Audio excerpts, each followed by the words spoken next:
Welcome to TPK Roleplay.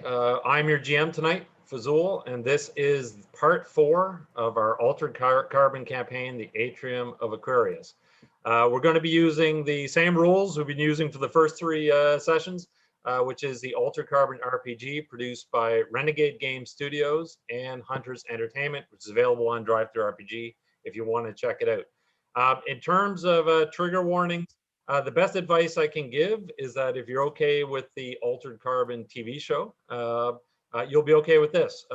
If you haven't seen the TV show, then essentially expect violence, strong language, and adult themes. Also, you have a big opportunity to influence the game through pink backpack items. I have my pink backpack here. Essentially, how this works is for 1,000 bits or a donation of $10. I will draw a number from the pack, which corresponds with an encounter or an event on one of my documents here. Just to give you an idea, I sat down over the weekend. I don't know if chat probably doesn't realize this, and I don't know if the players realize this, but I sat down over the weekend and I was like, wow, pink backpacks have really changed the kind of the flow and storyline of this game. Just to give you an example, like last week's session, almost none of it was planned. Almost the entire thing had been driven by pink backpack items. That's everything from the crazy encounter with Mr. Whiskers to Fade's encounter with Dorian's son, to Morrigan's Dreamscapes, to Peirce's encounter with Reileen. So all of those things happened because of the pink backpack. So finally, before we jump in, I believe some of the stuff has already been released on Patreon, but if you support TPK on Patreon, you'll get access to any of my notes and pictures. And also, if you're a part of our Discord community, you can reach out to me at any time. If you have any questions or comments or feedback, that would be appreciated. So I think that's it for me. So I'm going to turn it over to our awesome cast. I guess we'll start with Bright. Why don't we start with you? Upper right and go around in order. Oh boy, I'm your boy Bright. You can find me at Bright Dystopia on all forms of social media, and today I will be reprising and returning with the role of Kai. Hi, I'm Luke Locke, and I am playing Fade. Hi, I'm Osarix Franco, and I play Morrigan. Hey everyone, I am Tyrant, and I will be playing Sarah and Peirce. Awesome. So, without further ado, let's needlecast right into it. When last we left, you had received word that Athena, who was the mysterious person who you had rescued from the deranged AI in the very first kind of job that you did together, you've received word that she is in the Golden Gate Bridge settlement. I'm just going to drag you over here. Because I thought this was so cool when I saw it on the TV show. I just had to use it as a setting. So the Golden Gate Bridge, because in the Altered Carbon world, driving cars on the ground is no longer required. Essentially, the Golden Gate Bridge has been turned into a community, but it really is unregulated. Buildings are built on top of each other. It's kind of this long maze and network of streets, alleys, buildings, and it is not necessarily completely under the city's control. In fact, criminal elements are rampant in the Golden Gate in the area, and you kind of learned that last week when you actually rescued one of the superintendents from Dorian's assassins because he was trying to bring the law into this region. So I believe where we left off, if my memory serves me correctly, is that you had learned this information. You had learned, I think Peirce, you had learned that there were bounty hunters actively seeking Athena, that there was a pretty significant bounty on her. And I believe that Morrigan, you were kind of spearheading that you needed to go and basically find her and rescue her. Is that correct? Is that everybody else? Yes. That is what I have, yes. Okay, awesome. So I guess over to you. You know that time is a bit of the essence. However, you probably have a little bit of time to grab a few things. What's your approach? And by the way, am I going to ask for another geography roll? Okay. If you want to kind of get some information on the area. Morrigan, if I recall correctly, did you have a trait related to streetwise? I sure do. Let me go ahead and. So in that case, I would I'll give you advantage on that. So basically, roll double the number. Oh, awesome! Heck yeah, let's go. Okay. Let's do this. Fade as a criminal, I might give you advantage as well. I got a 3 on a 3, so close. Awesome. I needed the advantage. So you've got one. We've got one success there. Anyone else get any more successes? It didn't even roll. Okay, no worries. I figured she was the one doing it, so I didn't roll. Okay, well that's all right. That's all right. I mean, one success is good enough to give. So Morrigan, you probably have never been to the Golden Gate Bridge, but word on the street is that it is completely kind of controlled by criminal elements. In particular, unfortunately, it's Van Doren. So it's the Van Doren crime syndicate kind of runs it. But it's a place where if you need anything on the black market, you can probably find it there. That said, there's also quite a large impoverished population living there because there really are no controls. People have literally built habitats all over the place, but they don't necessarily pay rent, but they do pay protection money to Van Doren and his crew.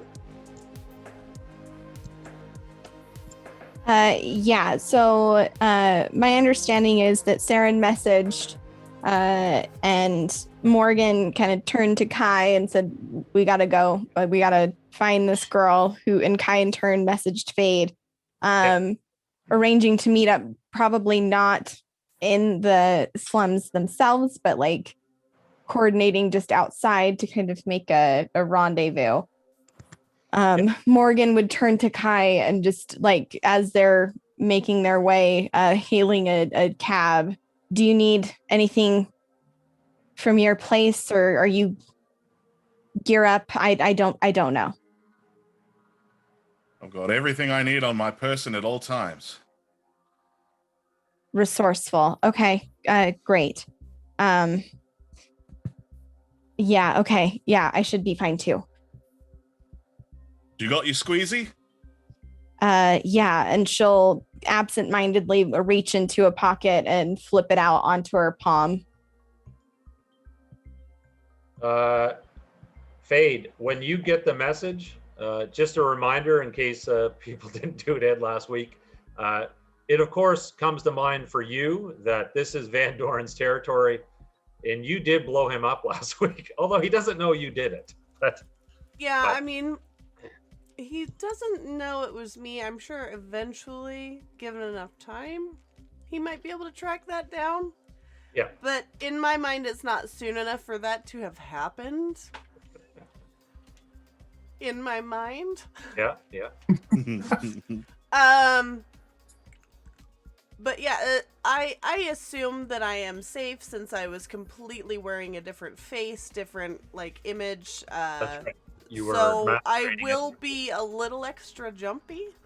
Okay. But overall, I'm not expecting to get like snatched up.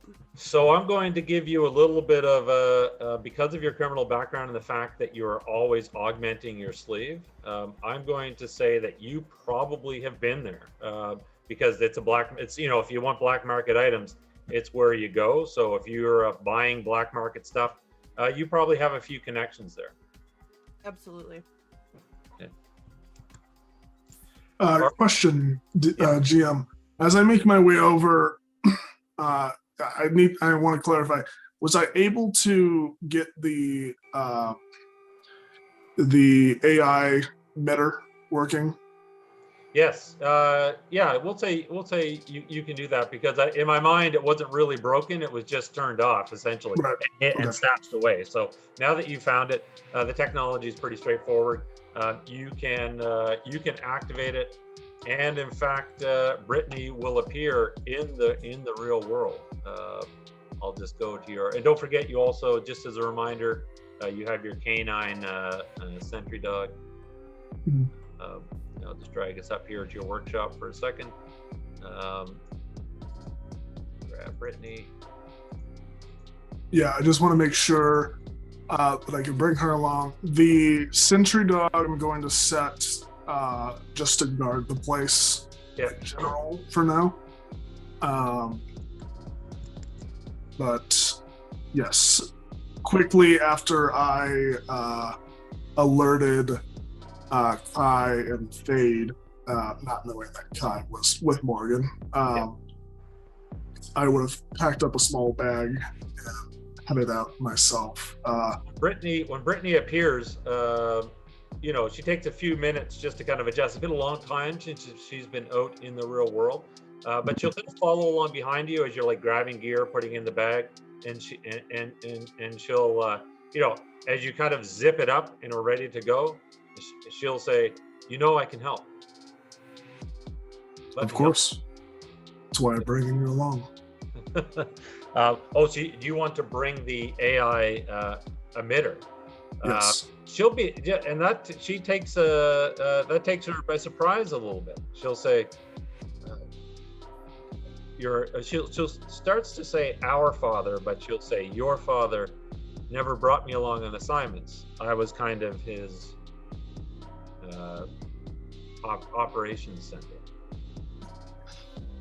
There's no reason an operations center can't be mobile, but I feel your input may be even more valuable than the ability to hack into things and whatnot. So, Okay. Absolutely, you're coming with me. So so basically the emitters, so there's the large emitters which you can have and placed in and around your safe house where she can walk around. The portable emitters are kind of like necklaces or bracelets, so it can be whatever you want, but essentially you would wear it and she can only go within a certain distance of yourself. Okay. Yeah, I imagine it would be, something of like a dog tag type thing that he would wear. Yeah, it's kind of a dog tag. So the big difference is that if you recall the TV show, Poe could materialize shotguns and all kinds of different things when he was in the hotel, because there were nano emitters everywhere for strictly for that purpose. In this case, this emitter just allows her to be in a physical form, and she can't necessarily create. She can't like create a new environment like she could in your safe house, for example. Right. Yeah. Okay. So you can take off any. I guess people have the equipment that they have. Fade, you doing any special prep or? No. Other than applying, the latest upgrades to my sleeve, which, mechanically speaking, is me leveling up. Okay, very nice. All right, so everybody can rendezvous. You're probably rendezvous near the conservatory, like that. It was in the kind of a neighboring area, so you're back in the neighborhood. When everybody shows up, so Akira would have gotten the message. So when she shows up, she'll look at you, Kai, and kind of roll her eyes. She's like, "Back here again." She goes, "This should be fun." I would actually like to roll up not as myself.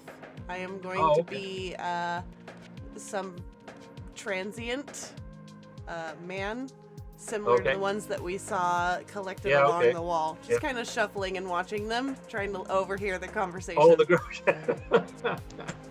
You're eavesdropping. Okay. Is there a skill for that? It's just for role. Unless since you're not doing anything really devious, I won't worry about a roll. But so everybody's standing there, and Fade is late. Saren, were you able to know which area she's in?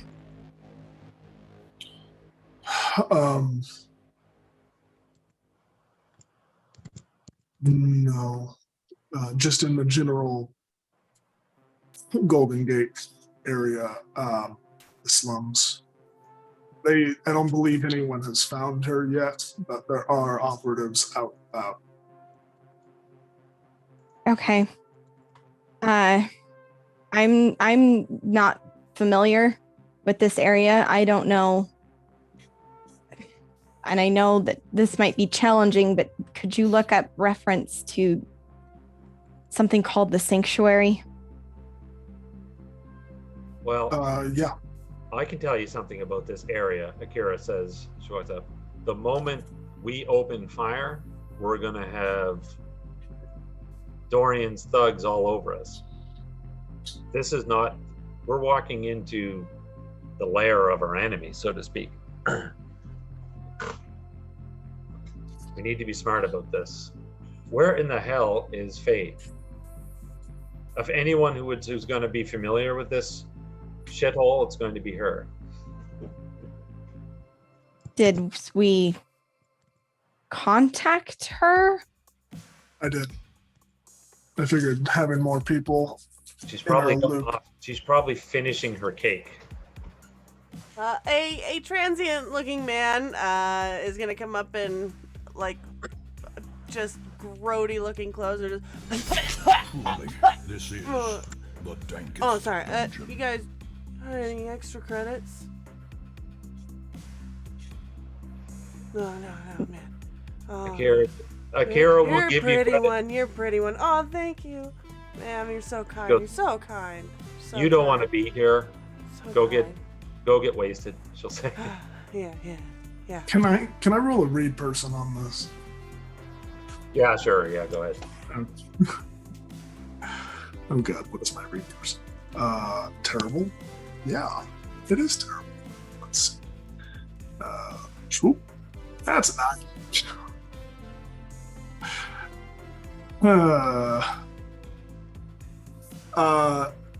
Yeah. Peirce will just kind of look at the transient person and kind of pull up something on his Oni and transfer over, I don't know, 200 credits. Oh, so kind. So kind. Thank you. And I'm just gonna shuffle off behind a corner. I don't know if we can wait. Yeah, Akira turns around. She'll say, "I don't know if we can wait." We can't. Oh, regardless, we do need to go. I'll stroll back as myself now. A few credits richer. Oh, yeah, that's right. You got the money. Nice. Akira turns and she's like, "No rush." I had some errands to run. Of course you did. She'll kind of give you a look, Kai, and then she's like, "All right, what's the?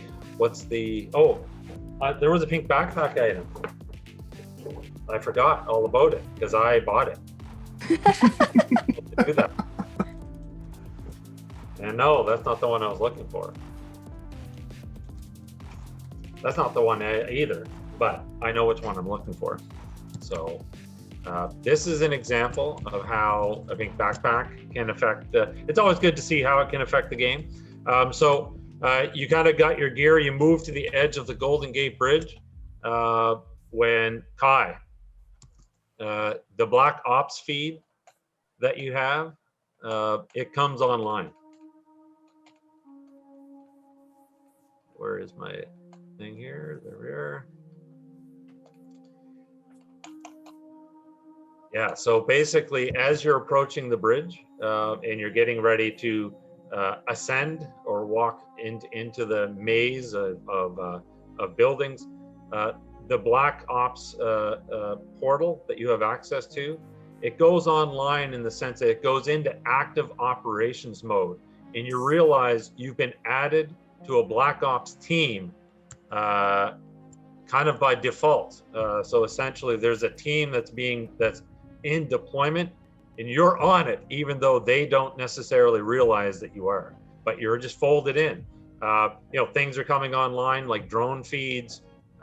Essentially, whoever's activated this unit doesn't realize you're.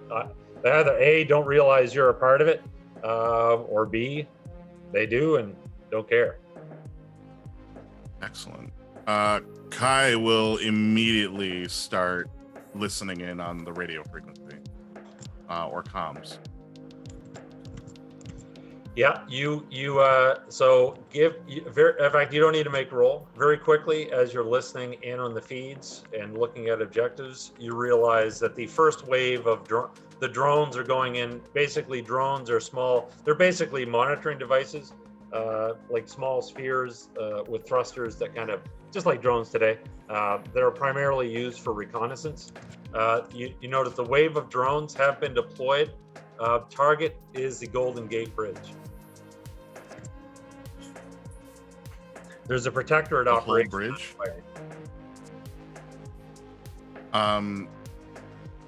Is there like an operations docket to look through?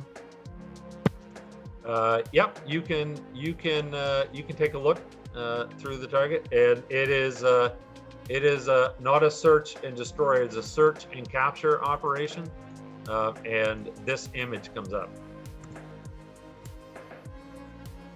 High priority target.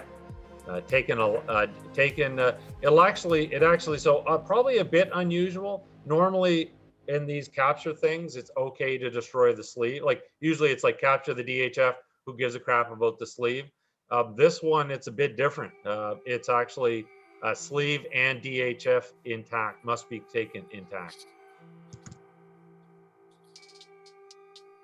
So the image that comes up is Athena. It's Athena. Yeah. That image. Yeah. Okay.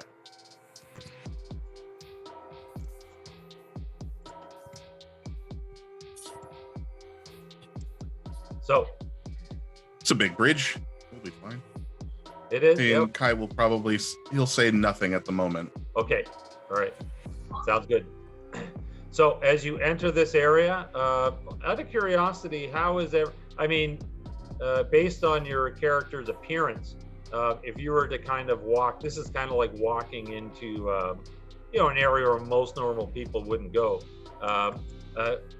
Based on your appearance, are you comfortable here? Are you awkward? I mean, Fade, we know you're right at home with the neon lights and street food. And Though I would have an alter ego that I put on for my dealings here. Oh, and okay. I would be That's dressed cool. as that person. It's like the most nondescript looking person that I could think of. Just someone that you would not pick out of a crowd. Very like normal clothing, pretty ignorable hair, kind of dull, plain features. Okay, that sounds good. So you can be your normal self. So is everybody else, would they feel, how are I mean, assume most of you are going to be fairly comfortable, but Morrigan? Morgan's probably going to be a bit on edge. I think she's never been here before. And I would say she typically avoids large places with new faces. Like, I don't think she's one for like being in a place where she doesn't know exactly where she needs to go. So I think that she's keeping it cool, but like when there's like a loud sound, she's turning like a little bit faster, maybe walking a little faster than normal, just kind of, there's an edge of frantic that's kind of growing in her. And there is a bit of personal space intrusions as you're going through this area. It's not unusual for people to like kind of come up and, do you want to buy death sticks? I know that's from Star Wars, but You do not want to sell me death sticks. that equivalent. So you are approached by various people, but you can kind of head through. Fade, you're at home, so people, if you have an established persona here, they probably don't mess with you because would it be fair to say you've messed a few people up in this area? If they got too pushy, absolutely. Okay, cool. So as everyone enters, I'm going to ask you to please, everyone can give me, I would say in this case, it's going to be, I'm going to ask for read person, but it's kind of like reading people, reading the area. I can't think of anything else that might, you know what, if you have a military, so here's the deal, read person, make that, if you have a military background, I'm going to give you a bonus die. So you're going to roll basically. Would my streetwise kick in here? Yeah, absolutely. Yeah, absolutely. Sick.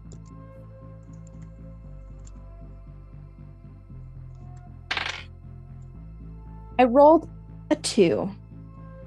Very nice roll. The area, despite the fact that people are still trying to conduct business, the area is on edge. You can note that there's probably fewer people out and about, even Fade, than you're used to seeing. And you don't get too far into this kind of maze of buildings before you start to see enforcers. Now you might think these are government. They're not. This is Dorian can actually deploy shock troops in this area. So you'll actually see enforcers moving about in groups. Some of them are, some of them are rounding up people. Others are, they're questioning, but they're definitely making their presence known, and it definitely appears like they're searching for something. As you're kind of move past them, they don't initially give you any problems because they're just kind of focusing and you spotted them. But you will actually see in kind of a square area, there's a man standing there. His eyes are a bit unusual, almost like fades, in the sense there's a bit of a subtle glow to them. And he's actually so as he's kind of standing in the middle of the square, and you can hear him saying, "Behold, the truth is revealed by the Atrium of Aquarius. I ask, what is the difference between a grounder living in the forbidden zones and a meth living in the clouds? What is the difference between someone working in a house of pleasure or an AI hotel? Or the difference between you and that rat that scurries in the shadows? The difference is only in the physical. It is this physical world that is defining the differences between us," he's saying. And he doesn't really get to go on much further because you will note two of these enforcers will actually come up to him, and essentially they'll come up to him and they're like, "Oh, geez, I need my cup, my Star Wars cup," because he has a mask. I guess I'll do my water cup. They're like, and they basically grab him roughly by the arms and start dragging him away. Does any of them, what he's saying, sound like something I've heard in other parts of the city? No, you probably haven't. So then the thing. So one of the things that as they're dragging him away, you realize that somewhere. So all of you can hear this, but you do realize that somewhere there's music filtering through the square, and it's music that you recognize. It's the music from the mysterious musician known as Sonata. As he gets dragged away, I'm just gonna do a wave as he gets dragged away, like, okay, goodbye. Couple more. You wave. Couple more enforcers. So do you know what? Because you did the wave, give me what should I do here? Give me an intimidation roll if you have it. I'm just picking that because it seems like it's appropriate. Okay. Just tell me what you get.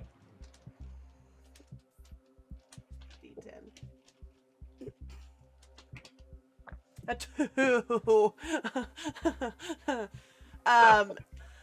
Okay, out of 30, so just barely.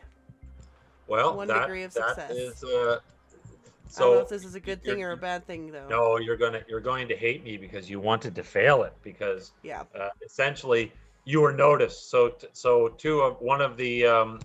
they're dragging him away. One of the enforcers, he immediately tilts his head as if he's talking, and you can see, and he points at your group, and 2 more enforcers are coming your way. You there. Don't move. Question, Keeper. So the music is playing from the speakers. Is it like a speaker, all speakers? Is it too hard to tell? So I'm going to say you don't quite know you can't like go, oh, there's the speaker. It just seems to be ambient, and you can't tell where the origin is. Okay, that was my question, is if there was a point of origin I could move towards. But if I don't know, she would. Although, you know what? I am going to give you maybe an expression roll. Okay, I'm good at those. All right. That's a fail. I rolled a 6. I needed a 4. 6. You needed a 4. You are it's annoying that you can't determine its location. Unless time out. Unless I can use my streetwise, and then I can do something about it. Streetwise. This is related to music. But you know it's what? for intelligence or empathy rolls. Yeah. So. Oh yeah. Okay. So go ahead. Okay. Suck. Yes, that's much better. That's a 3. You're pretty sure you can follow it. Morgan would not paying attention to, she was watching the man, listening to what he's saying, heard the music, shifted her focus to try and like pinpoint like where it's coming from, almost in a dream-like urgent sense. She would start moving she'd start following the sound. Do you want to give me a discipline roll, just out of curiosity? I would love to do that. Your willpower. Discipline. Okay. That's a 2 under 5. Nice. You almost slip, but you hold it. You stay present. Okay. Okay. All right. So Akira looks towards you, Kai. She goes, "What's our play?" As these 2 enforcers start walking towards your group. I will walk towards them as she's asking that, since they responded to me, and just thank you so much for taking care of that street scum out here causing such a scene. I really respect the work you are doing. All right, give me I would say diplomacy. It's funny, they don't have a suck-up skill. Can I make it expression? Sure, expression. Yeah, diplomacy, perhaps. I got a 5, and I have a 50 in empathy. Okay, so you just make it. They look at you and they're like, one of them will say, "We've seen you here before." Who, me? I am just an upstanding citizen going about my work. Of course you have seen me here. I work here. Go about your business, but stay off the streets. Thank you so much. Keep up the good work, keeping our streets safe and clean. Don't push it. As they'll start moving past. Is anyone openly carrying weapons? No. No. Okay. I'm not. I don't know about everyone else. They'll move past, and again, you see that the general amount of activity just seems to be intensifying. You'll notice that in addition to the enforcers, there appear to be mercenaries in and around the area. In fact, you'll witness a couple just kick in someone's door, quickly go through the area, come out the other side. It's not quite there yet, but some people are starting to fight back. It's not quite there yet, but you kind of think this is becoming a bit of a powder keg. All right, what's your next move? Do we have a direction?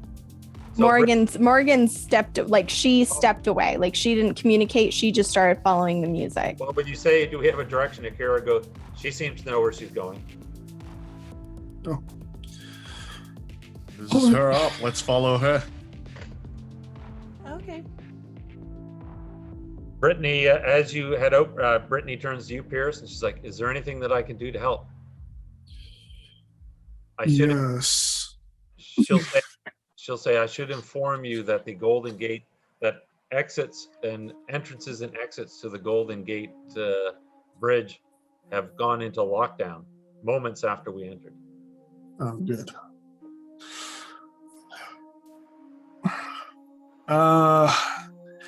Could you keep a map of all of the sentries if they have their DHFs linked to some central place? I'll try. Just keep an eye out. So you can move through. You can move through the again through the maze, following Morrigan as she's moving along. Again, you'll pass units of soldiers that are actively searching, moving through the area. They don't. You will always get a once over, but you don't necessarily match what they're looking for. So the only other thing is I will give everybody, I'll give a search roll, and in Peirce, because you have Brittany, I'm going to give you advantage. So you're going to get roll 2 dice.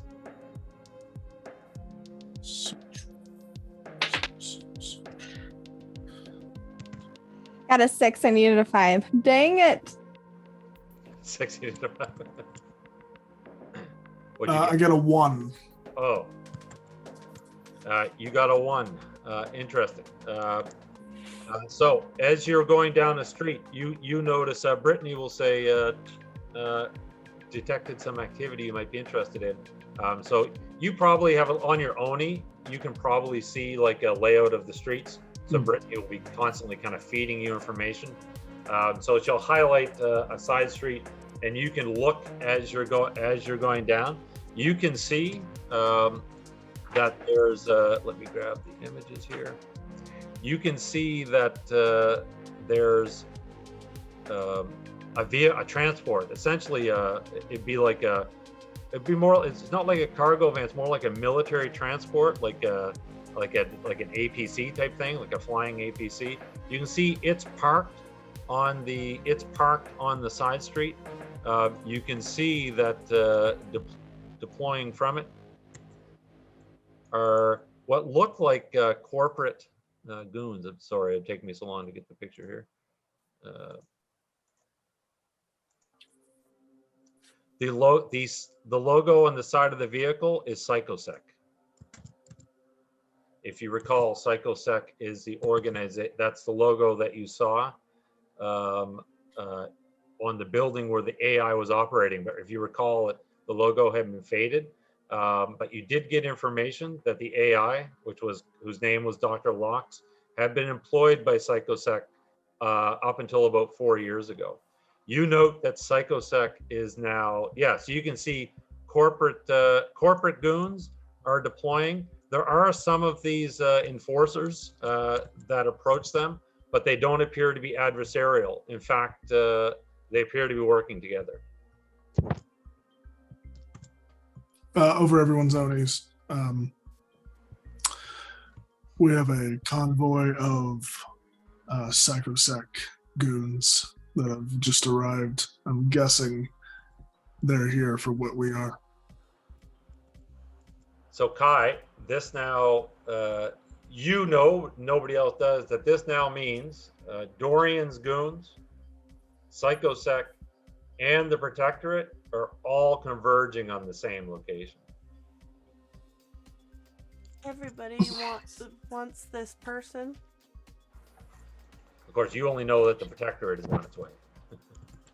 Only Kai knows that. Yeah, that's right. Yeah. And Morrigan. Well, we do know they're locking this down though, and that now Psychosec is here.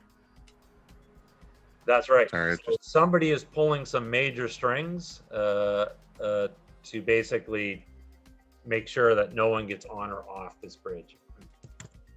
At least You were saying that Protectorate's converging on the same location we're heading? Well, no, sorry. They're all basically everybody is converging on Golden Gate Bridge. There are multiple factions multiple looking for something here at the same time. They're all after the same thing. Right. If they're getting closer to where we actually are, Yeah, so if you're I think at this monitoring point the I would thing, actually say something to the rest. the actual Protectorate team has landed on the bridge. You can On probably the bridge, yeah, but like unless they're within like a few city No, blocks of me, I don't yeah. think Kai gives a fuck. Okay, sounds good. I'll respond to Peirce just saying, whoever wants her very badly. We should find her quickly. So, Morrigan, I just wanted to just give you a reminder, just in case you forgot last time. But if you recall, the last time I had everybody take off their headphones, the site you did encounter the Psychosec logo. Yes. So, Morrigan hearing that kind of like anxiety tension builds in her shoulders, and it's almost like she stops paying, like this entire time she's been paying attention to them, what's going around, constantly like, what the fuck, why are you doing that, and questioning. She's like not doing that at all, just intently listening, and occasionally muttering to herself, follow the music, as she continues to try and hear the music. And by the way, just so everyone, just for everyone else, you didn't notice the music until she pointed it out. Now, Is that level of like panic visible? I would, yes, I would say like she's already pretty like austere and blunt, but it's like it's different. Like it's I think you would understand. There's like your character. Well, I think everybody here, honestly, like there's like a survival instinct that's like kicked in, where it's just get to where you need to be, like just shutting down all unnecessary input. Like,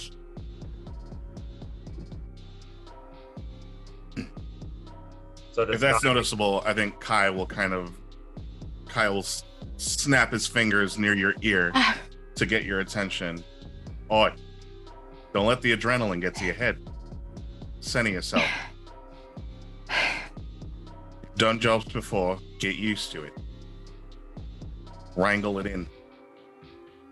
We have to find her, and we have to find her now. And you Right. think she's You're the attended ops leader. music ring? Where are we going?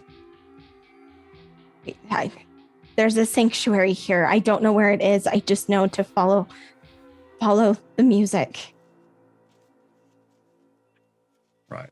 Well, we'll follow the music rainbow, as Fate put it. But keep your eyes open. Don't get tunnel vision on us. You're leading us down into a pit. I'm sorry. I'd rather not have my ass showed off because you couldn't pay attention. Put your head on right. Okay. Brittany? Sorry, Luca, go ahead. Yes, Peirce. Go ahead. Could you please... You probably wouldn't call you Peirce. Yeah. Could you find the source of the music and chart a direct route, please? She will act. She's like curious. I can't seem to detect its origin, and she does appear to be struggling with it. You know what? I don't know if she would have the. She's like analyzing, but it might take some time. Morrigan seems to have no problems following it, but it is a bit blind. I guess you're quickening your pace. You're heading through the streets and areas, and you'll actually come out into again kind of a courtyard. At the pace that you're going, following the music, Morrigan, you yourself have probably lost. You become disoriented in the sense that without the music, finding your way back out would likely be a little bit of a chore. But thankfully, thanks to Peirce's quick thinking, Brittany has been kind of logging your path. But you come into a courtyard just in time to see some of these enforcers kicking in a door. It doesn't go on the first hit because it's being blocked or reinforced. But one of them will essentially take the equivalent of a shotgun and blow through the hinges, the thing securing it. and this group of enforcers are going in. This structure is where the music is coming from. Morgan's going to freeze when she sees that and just like full fear locking her down as she sees them going in. And it's going to start eyeing the building, like looking for windows, alternate entrances, anything. GM, can I tuck behind some sort of refuse on this street just really quick and put on an enforcer skin? There's so much yeah, this place is so. I might have a picture here just to give you guys an impression of just how cluttered this space is. So like, just imagine like when you look, well, if you look at those pictures, you can see that the buildings are stacked. So when you're walking along the streets, there's like 10 stories of buildings stacked on top of each other with catwalks. And I mean, there's just so much clutter everywhere. It is not a problem to find a place to just duck in behind something. Yeah, and the enforcer would be relatively easy because of its it doesn't really have a lot of features. But yeah, you can do that. Okay, I want to charge into this house right after the rest of the group, like I'm part of their raid. Oh, good, interesting thinking. You can. Fade is rushing off and kind of as this group enters, she's joining the line and just disappearing. What's everybody else doing? Morgan, I'm going to give you a search roll, please. Okay. I'm going to give you advantage. I'm just not going to tell you why. Okay. Real quick, which faction went in that she jumped in with? Van Doren's enforcers. Okay. That are working with Psychosec. And then we have the Protectorate. Psychosec is coming up behind you. They're close. So Gotcha. Brittany will provide a feed on Psychosec. She'll say they're closing on this position. And Kai, you're getting a read that you'll actually see one of the Protectorate drones or CTAC drones pass overhead. The CTAC team is rapidly deploying to this location. They're probably still a few blocks away, but they're moving quickly. 2 under 5 with the advantage dice. 2 under 5 with the advantage. You look up, and 10 stories up, you see her, Athena. She just pops to the edge of the building and looks down, and then turns and dashes. You can then hear gunfire, like the echoing of gunfire. Just again, where it comes from. I mean, this place is such a maze that that sound travels in weird ways. So you see her, but you glimpse her, but she's like 10 stories above you. Now, mind you, there's catwalks, ladders. I mean, you name right. it. And one of these drones, one of these CTAC drones, actually comes right down. So it follows. It looks like it's going to follow Fade right into this building. All right. So what's everybody want to do? Fade, we'll get to you in a minute. Morgan will see this, and she'll just almost out loud say, "The 10th floor. We've got to get to the 10th floor now." Right. Not to alarm you any more than you already have, as I've just told you to calm down. However, we do have Protectorate on the way here. So perhaps the caution I gave you is more of a caution, but with like a red spinny light, like a police car. Quite literally, as Protectorate's on the way here, you see. More gunfire. Kai, the Black Ops feed. So the Protectorate CTAC teams are coming in, but they're broken up into teams of 4. Over the feed rapidly, encountering resistance, engaging hostiles, and that some of the Protectorate are now in a pitched battle with Van Doren's group. Sounds like they found a chew toy, but those dogs are carrying Praetorian AKs from the sound of it. That's right. Yeah. We can use this confusion as cover. Let's try the catwalks. Just start running towards the scaffolding. Yep. So you can find some scaffolding and start making your way up. There's also, whether or not there's faster ways, uncertain. Well, actually, yeah, Brittany. Again, having Brittany there, just keep reminding me because she can probably provide some useful information. So there's exterior catwalks. She'll also indicate that there's an interior lifts in some of the buildings, some of the nearby buildings, probably including the one that the Van Doren's goons just went into. Do you think they would be stupid enough to take the stairs? Oh, absolutely. Morgan's going to Can kind I of confirm that for them, GM?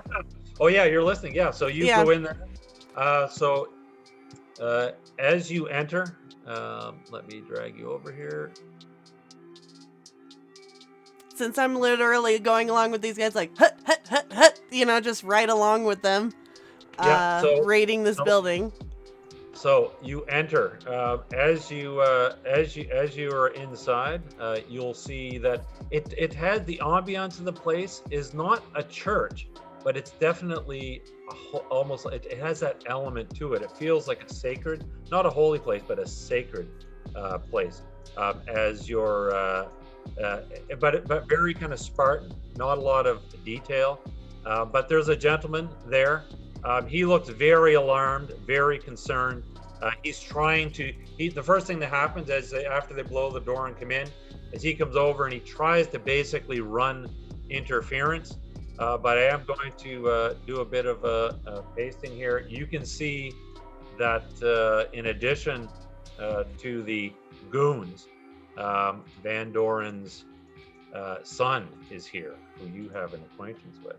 Mm-hmm. Ooh, I love that. I'll put the and he walks over. He has a sword in one hand. If you recall, he referred to himself as the barbarian.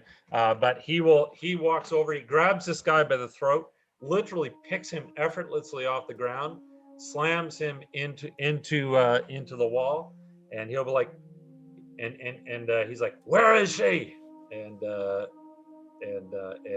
Sebastian, he just like I don't know what you're talking about, but he doesn't really get too much of a chance to explain because Derek Van Doren is not known for his patience.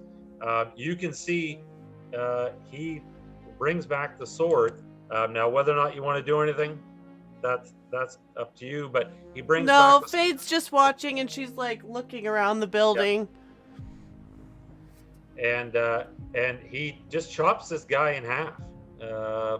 He's like, geez, I got too much Star Wars in our brain, because he turns like, tear this place apart piece by piece. But he'll yell, he goes, tear this place apart, find her. And they're going everywhere. But Roger. This is not. So as you get back to them, this is not the Protectorate. They're not like precise, thorough, tactical. When he says tear this place apart, some of the goons literally just start grabbing furniture and go, like just tossing it around, smashing things. So you can convey that they haven't yet. They're in the area though, but they haven't yet left this floor. They're still on the first floor. I'm about to leave my new friends and go upstairs, though. And I'm gonna just start like, and like running towards the stairs, acting like I am also gonna find furniture to tear apart, but on the second floor or higher.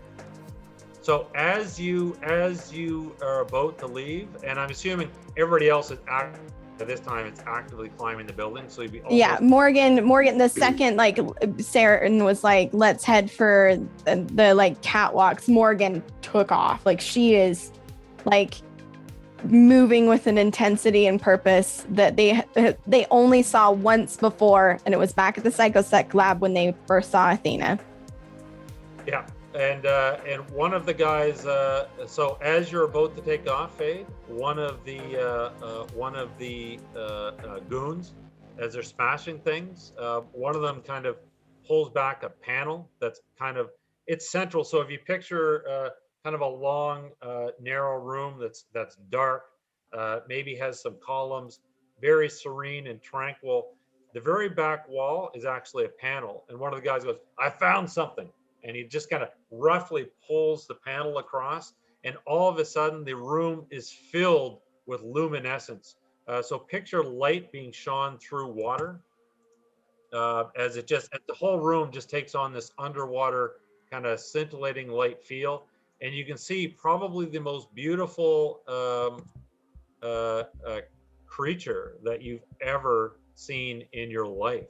It's pulsating light is going along its tendrils, and it's just it's in an aquarium, and it's kind of behind this glass, but it just captivates even everybody in the room, even the barbarian stops what they're doing. You're quite so here's the thing, give me a expression roll. Okay. A 5 and I got a 5. Oh, thank God I did that for a D6. Wait, I get a +1 for all empathy based rolls because of my awesome. So larceny tier 2. So I'll give you, so basically, not only is this thing completely captivating in terms of the energy that's flowing through it, you're quite certain, you can hear the music the music is in your mind. You get a strange sensation. I'm not saying that this is actually the case, but what I'm saying is you get the sensation that the music is coming from it. I'm just gonna kind of, as I'm looking at this creature, just kind of almost whisper to myself, but my friends will hear it, my comrades will hear it, and I'm just gonna say, I found the music. And Van Doren he brings back his sword and swings. All right, back. We'll let you think about it. You get to the top of the buildings. You start racing along. You can see. I'll switch out here. You can see that in fact you're not alone. There are Athena is running across rooftop, jumping from building to building. You can see that there are a few bounty hunters in pursuit. There's one of the SeaTac drones is whipping along overhead, which means SeaTac has her position. So what are you guys? What are you going to do? There's probably I'm going to say there's probably half a dozen. She's running, and there's probably half a dozen targets in pursuit. They're not close yet, but they're all over the place, running at various directions, and she's doing everything she can to basically stay ahead of them. Morrigan's gonna take out her squeezy and start shooting at the other things chasing, like she's okay. So as soon as the first Kai melts into puddle. as soon as the first round goes on, tickled pink that you called it a squeezy like he does. It's a squeeze pistol. No, that's what she would call it, is a squeezy. All right. My heart just. So give me a firearms roll, and we will get to everyone's actions, but this is kind of the event that starts it. I rolled a 12. It was bad. Morgan's not having a good day today. Well, you're running, right? You're running full tilt. You pull up you take a shot. You know what the cool thing is? I completely forgot about this because I thought a gunshot would ring out, but a squeeze pistol is silent. So the fact that you missed in the chaos probably goes unnoticed, but Kai would notice, and Akira, she's just like, "Are we doing this?" She looks towards you, Kai, for direction. Like, are we going? Is ROE changing? Overflowed. Look, this is her up, and he's just gonna keep moving with him. He's not faltering or falling behind or trying to hide her. So basically, what you'll notice, Morrigan, and we will get to we'll probably get to a group initiative depending on what Fade's doing. So you can either jump in the elevator or stay here, but essentially, Akira is going to open fire. She's starting to open fire to give Morrigan support. So it's up to you guys whether you want to just keep running or you're going to open fire. But just before I get everybody to roll their speed dice, I'm going to ask Faith what she's doing. I'm going to yell out, Oh, there she is! I see her! Up the stairs! Really loud at the barbarian. All right. I'm going to require a roll for that because he's not known. He's a son of a bitch. Uh-huh. Okay, so that's But right. I'm just banking on the fact that he wants to find her more than he wants random destruction of music creature. It has to be intimidation, I think. Oh shit, yeah. I just upgraded that one. Okay. Shit! He follows through, and he follows through with the swing, smashing the glass.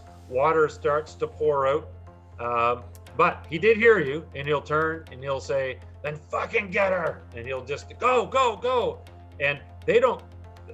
So did you give a direction, or did you just say you see her? And just pointed like towards the stairs or something, you know.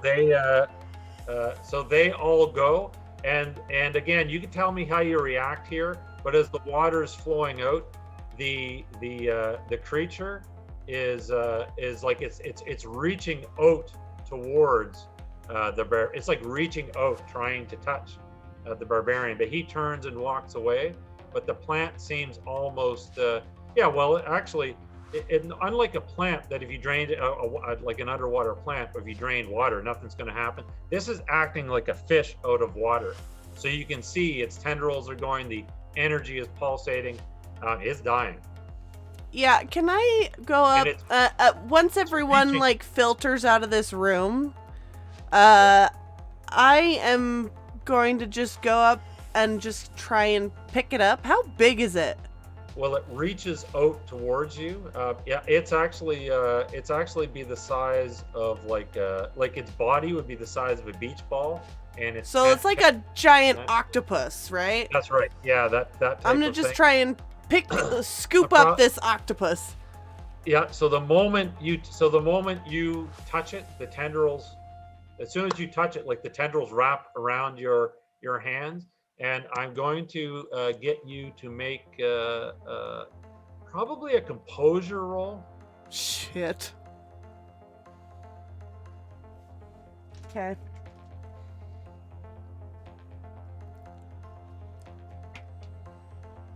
I got a 9. You got a 9. And You can use my your- willpower is a 3. Yeah, you can use your stack points for degrees of success if you. Yeah, you would need so if you need Six. so you need essentially you'd have to spend 6 6 You're allowed stack to- points. to basically get it 1 success to match the success. Yeah.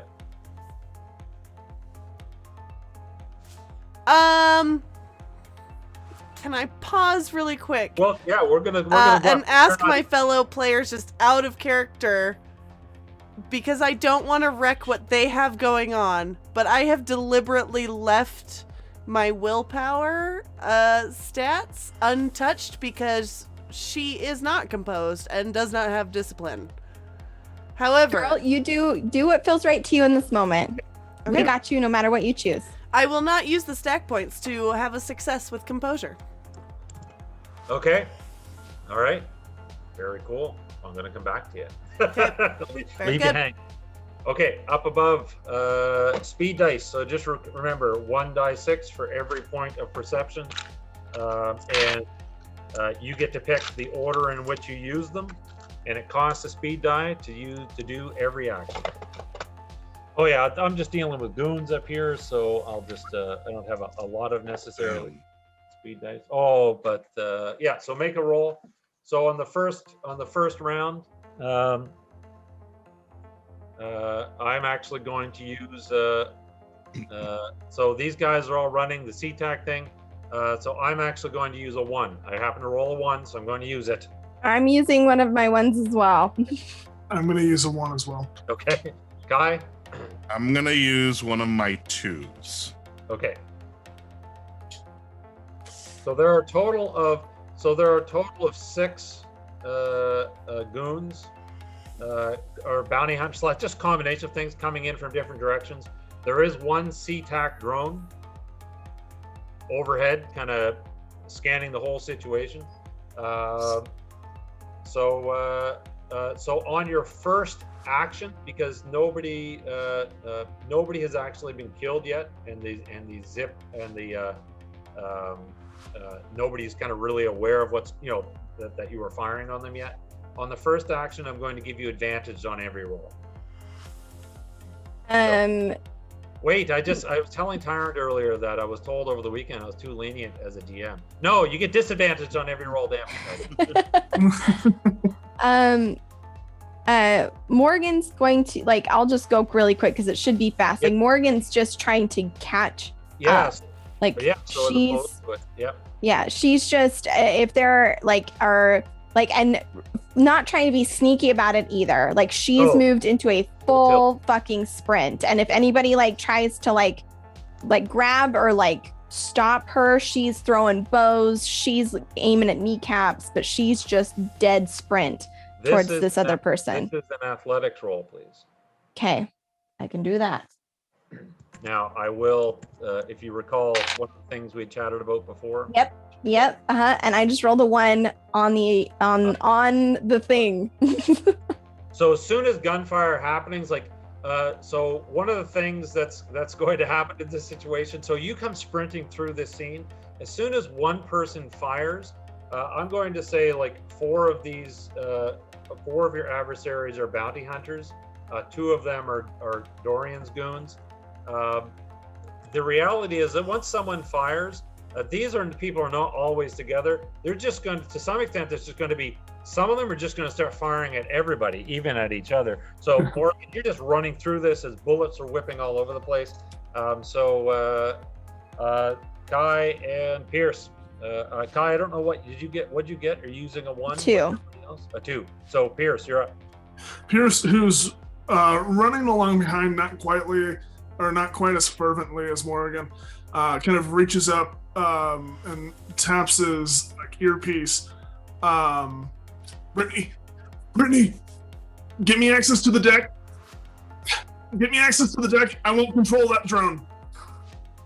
Oh, you want to try and take control of the drone? Okay. Yeah, and I want to use my link through Brittany to access my deck, which has probably a better chance of. Yeah, it's fully modified and everything. Yep, she will say. So we'll say that Brittany is kind of she's just virtual right now. She's activating Peirce. This is a class 1 security system. It's going to be a challenge. Yep. So, I worked on these things. Come on. So you're going to have to make a digital networking roll. The difficulty. So if you're using your deck, so that's going to give you advantage. Mm-hmm. I'm going to make the base difficulty a 2. So you're not rolling against yourself, you're rolling against the technology. And in this case, but if you have any traits that add to the target number, give you a +1 or +2, you can, that would count. I believe you do. I don't know offhand. I do. So I get advantage and I get a +1 when I'm using my deck. Yeah, okay. So +1 for your deck. So basically, you're going to get advantage. You have to roll 3 or less.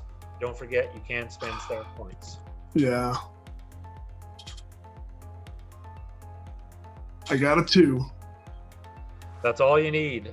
So you basically, so Kai, over the Black Ops feed, one of the operators is we've been hacked. Somebody hacked one of our drones. And you can see someone who's obvious superior cursing them out, you idiot, aren't you following the standard security protocols? But so you have the drone, Peirce. What do you want to do with it? I want to where is Morrigan in relation to the group of 6? Pulling out ahead. She's the head of everybody. Okay, she's good. catching up to Athena. There's no question with her 1 that she will reach Athena first. Yeah, so I'm assuming the drone which was probably in front of Morrigan, yep. Tracking Athena. Morrigan, you're going to see the drone kind of stutter for a second and then whip around and come flying back towards you. And you may brace for a moment, but it's going to fly over your head and it's going to crash into the pile of mercenaries, essentially. Okay. I want to destroy the drone while also doing some You damage. can do the crash on your next action, on your next speed guy. All right, Kai. Sorry, these goons. You know what? I'm just going to roll. These are kind of not. They're not super savvy goons, but they're half decent. Or the bounty hunters or mercenaries are pretty good. So here's what I'm going to do. I'm going to use my old friend the skull die. Literally, when Akira leaps across this gap between two buildings, she kind of rolls, comes up, fires. I'm just going to roll, describe her action. She takes someone down, and everybody starts opening fire. So I want everybody to roll 1d6. If you roll a 1, then if you get the skull, then you are going to be targeted. Yeah, 4. So gunfire, people start to fire indiscriminately. Bullets are whipping around, but nobody, to some extent, they're firing on themselves, and nobody is necessarily firing on your target. Damn, I wish I had gotten a 1. However, that said, Athena is a target, and 2 of the mercenaries. There's not a lot of discipline here. They are actually going to fire on her to try and bring her down. Morrigan, you are in. I'd say you're probably in a situation where you could do something defensively. Possibly, you'll just have to. Let's just see if I get any hits first. So as Morrigan, as you're watching Athena, you're basically coming up onto the edge of the bridge. As she's running, she actually takes a hit. Unfortunately, I rolled a 1 myself. She takes so she gets hit in the upper leg, staggers and kind of stumbles. She falls. Any normal person probably wouldn't get up, but she does. She just kind of falls, rolls, gets up, and while she's limping, she's still moving at a half decent speed, but there's no question you are going to overtake her. Gotcha. Kai, you're up. Kai will draw out both of his new weapons. Oh, nice. He will call them John Henry and Mjolnir, as he has scratched them into the side of his hammers. But he draws 2 hammers out and kind of stops immediately. Like, they're chasing us, right? We're still kind of like running, and they're Absolutely. right behind it. Yeah. The hammer is named so twofold. One, because of the stopping power of the bullet, and the other because they are so front heavy to offset the kickback from this weapon. So he stops and pivots on one foot and draws the first one out and clubs the first person across the face using the front of the weapon and pulls the trigger as it makes contact with it. Yeah. Very cool. I don't know if I can miss anymore because my firearms is a D4 now. Well, if you recall, it's not about hitting; it's about the degrees of success. Right. Okay. Yeah.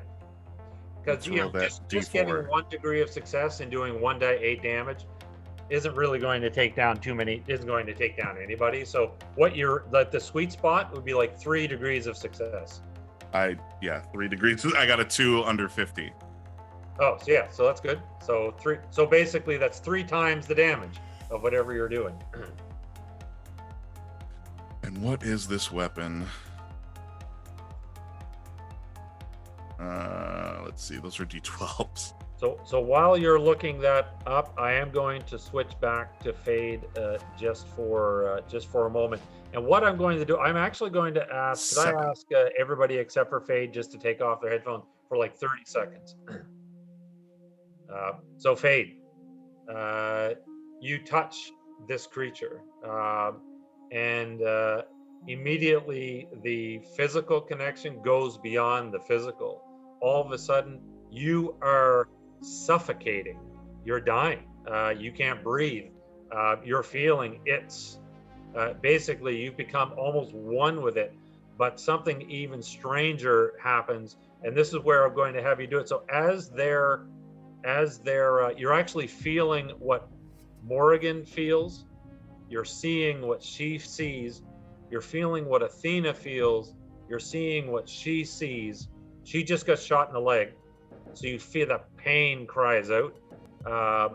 So as we're going through each round and each action, what I'll have you do is you can just kind of pop in and describe what you're doing after Morrigan does something, or I describe something with Athena. Okay, but you're completely now connected in this moment through this creature. But the overriding thing is that kind of like Morrigan and Athena are somewhat secondary. The overriding thing is that you're dying. All right. Okay, put your headphones back on. So I will give you just a moment. So up above, so Athena's just been shot. Fade, what are you doing? I'm just gonna probably my whole body is going to crumple. Okay. I would think that I'm still clutching and holding this thing. Yeah.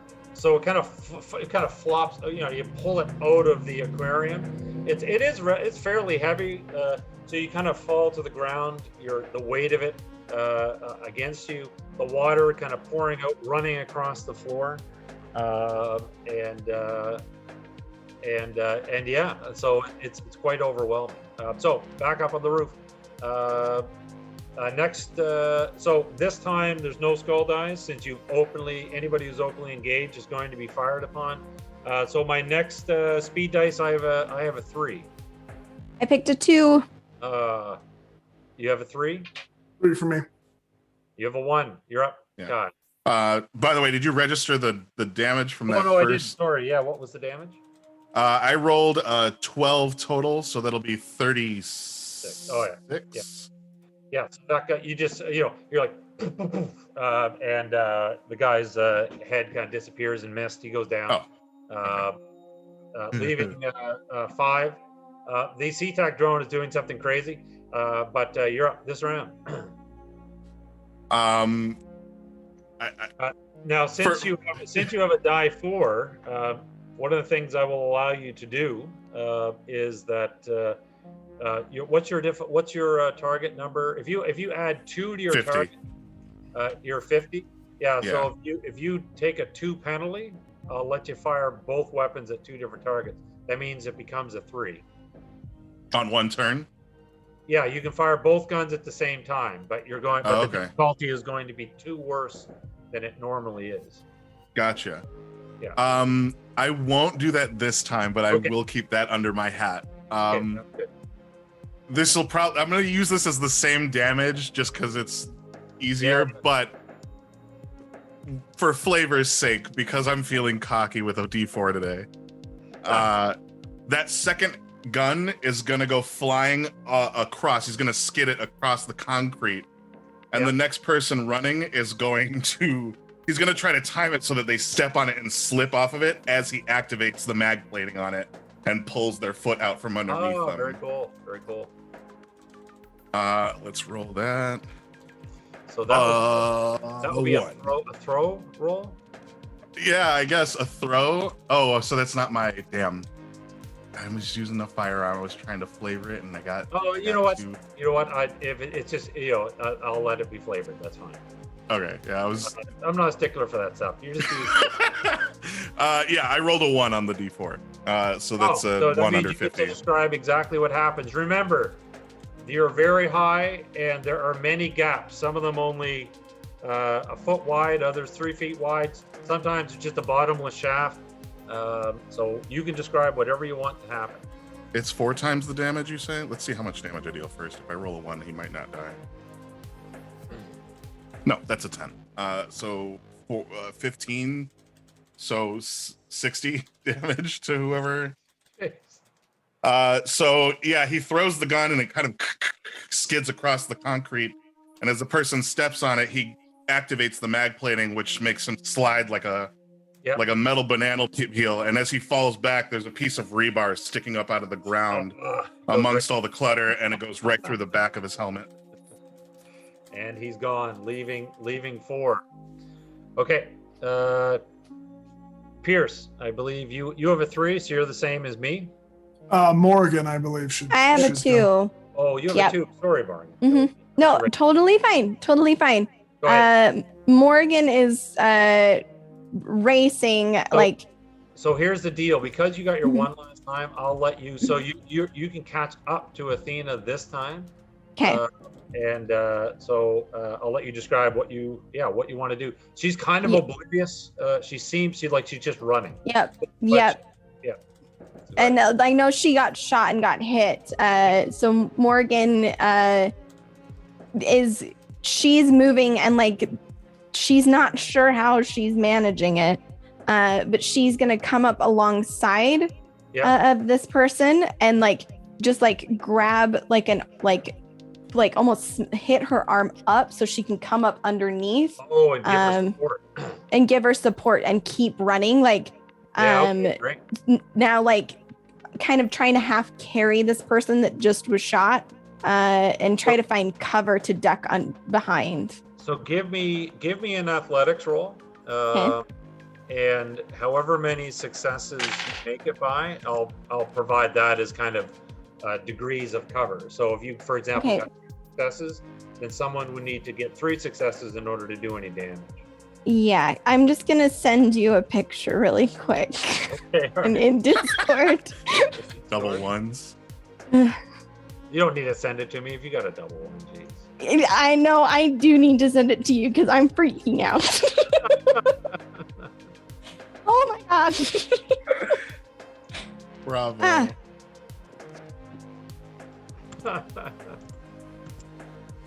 So you can, so you could do. All right, I'll take a look at it. Wow. Yeah. So you are. So here's the deal. Because you got double 1s, as you and Athena are reaching kind of the edge of the bridge, this isn't just a flat surface. There's like generators and there's basically all kinds of gear and stuff. Because you got double 1s, momentarily everybody loses sight of the 2 of you. So not only are you going to have cover this round, nobody knows. Basically, you have a moment of respite from the. And it like as she kind of lifts her up and looks over, Morgan's gonna lock eye contact. Yeah. And just say, "Don't worry, I've got you." And again, GM, as they're doing this, can you check your Discord messages? Oh, sorry, I'm bad at that. No, it's okay. You guys should throw dice at me. But you said I was allowed to kind of act after every time they do. If possible, I would like to stand to my feet and, clutching this thing, try and get out the back door. Okay. I don't know if it's Yeah, it's going to be another. You're going to have to do another. You know what? I'll let you switch from composure to discipline. So do you have the mental fortitude to get to your feet and do this? No, all my mental fortitude, all my skills are in pretending I'm other people.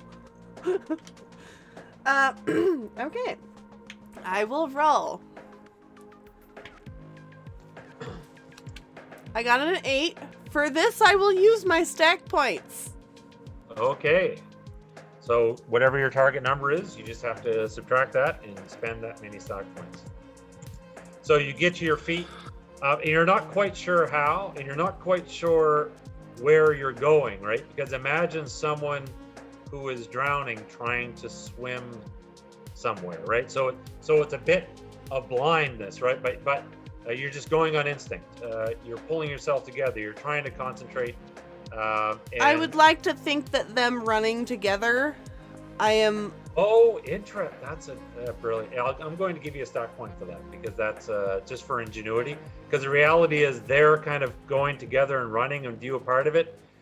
Actually, it's almost as if you feel Morrigan putting her arm underneath yours and carrying and running along with you, bringing you outside. Yeah, that's brilliant. I love that. That's good. Okay. So you exit out the back. Okay. Meanwhile, back on the roof. So you have a moment of respite, Morrigan, and there's going to be an event. But over to Peirce, I believe you're going at the same time as everybody else. Yep. Somewhere in the distance, Kai, you on your feed, you become aware that SeaTac is like they're on the roof. Mobile units, all units to the rooftops. You know that SeaTac is deploying. But Peirce, you're up. What are you going to do? You're going to crash the drone is going to smash into the roof and hopefully take out some of these goons. All right. Do you want to use it as kind of like a mini grenade, a comet or a grenade or something like that? Yeah, like a little meteor. So I would say using this.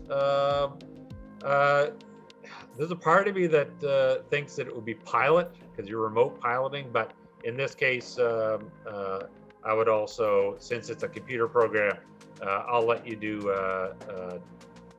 digital networking. It's fine. Okay. Just my standard TR. Yeah, standard TR. Good. I'll give you the same deal I gave Kai. If you want to take a 2 penalty to the TR, I'll let you hit multiple targets. Sure. Okay. I will absolutely do that. Why? So I rolled a 5, needed a 4. Wait. Yeah. Needed a 4. I'm going to use this. Spend a stack point? I'll use, would the damage increase if I used multiple? Yeah, it would. Yeah. Okay. I'll use 3 stack points. Okay. So as this thing comes in, it will, first of all, it will careen right into the face of one of these guys, knocking them down. So I'll give it a. How big is the drone? The drone would be the size of basically your head. Oh, I thought it was a lot bigger. Oh, like a football. Yeah. No, they're just like small piloting drones. Yeah. Okay. So, Okay. I didn't give a good job describing it. That's on me. If you thought it was like an airship or something. I was imagining like in Star Trek, the new Star Trek, where the cop is chasing. Yeah. Oh yeah. So I'll give you a die, basically a die 10 damage, plus in this case it would be, die 10 plus your acuity bonus, and you're going to multiply it by whoever. Now you got to multiply it by the number of successes, or you can just roll 3 times. It's up to you. Yeah, I'll roll 3 times. And you did hit multiple targets, right? You took the penalty. Yeah. Yeah. Okay. Terrible rolls. That is going to be 15, 23 damage. Oh, nice. That's a pretty significant. It impacts. It kind of flies along. It hits the first guy, and he just kind of ragdoll, just drops him to the ground. Like he just goes completely out from the impact, and it sails past him. The drone's probably like losing pieces, letting off smoke, and it hits the second guy, and it hits him kind of in the chest, and both him and the drone go right off the roof and fall to their deaths. Nice. Now, mind you, there are 2 remaining goons in the vicinity. They are going to open. They will open fire. One of them will open fire on you, Peirce. So that is a potential hit. So here's the deal: how dodges work. You basically have to spend a speed die. You have to take 1 away, which means you could have 1 less action in this turn, and you have to make essentially an athletics roll. I'll tell you, I just made it, so I have 1 success. So 1 success will cancel it. Okay, and this is a what kind of roll is this? Athletics. Ooh. Is there a way I can try to block it with my blade? Having the kind of... I would like, yeah, I could let you do a melee combat roll. Okay. However, I would these guns are like the guns in Altered Carbon are quite. I don't know if you remember the show, but they put a lot of them make holes like this in things. So the deal is if you block it with your blade, if you roll the highest number on your die, so whatever die you're going to roll. No, sorry, because your die that might not make sense. I'm just going to actually get you to add a skull die to your roll, which is the die 6, and if the 1 comes up, it damages the blade. Pretty good. Oh no. Okay. And what kind of weapon is it? It's essentially it'd be a pistol, but it's firing plasma rounds. Oh, it is found. Oh god. Okay. Yeah. Okay. Let's do this.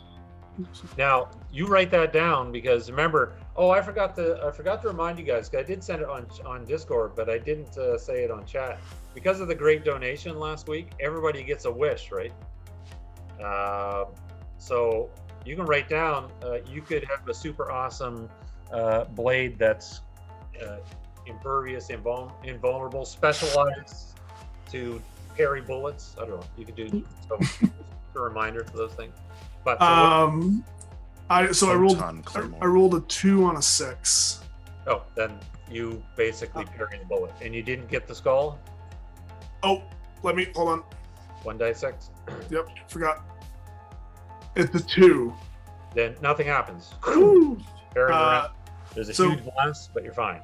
Real quick, I do have the ability to, when I do parry things, inflict damage against the people that attacked me. I don't know if that would necessarily apply in this instance, but guys, I don't know how that would even work. So, well, essentially, how it works is how it works in the rules is, let's say somebody had 2 successes to attack you, and you parried with 4. You would do 2 successes back on them, right? So you just take the difference. So that means you would do 1 damage of success. I'll let that happen. Sure.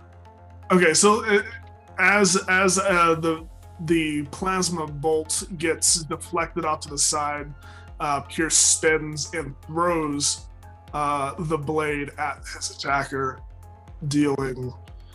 Oh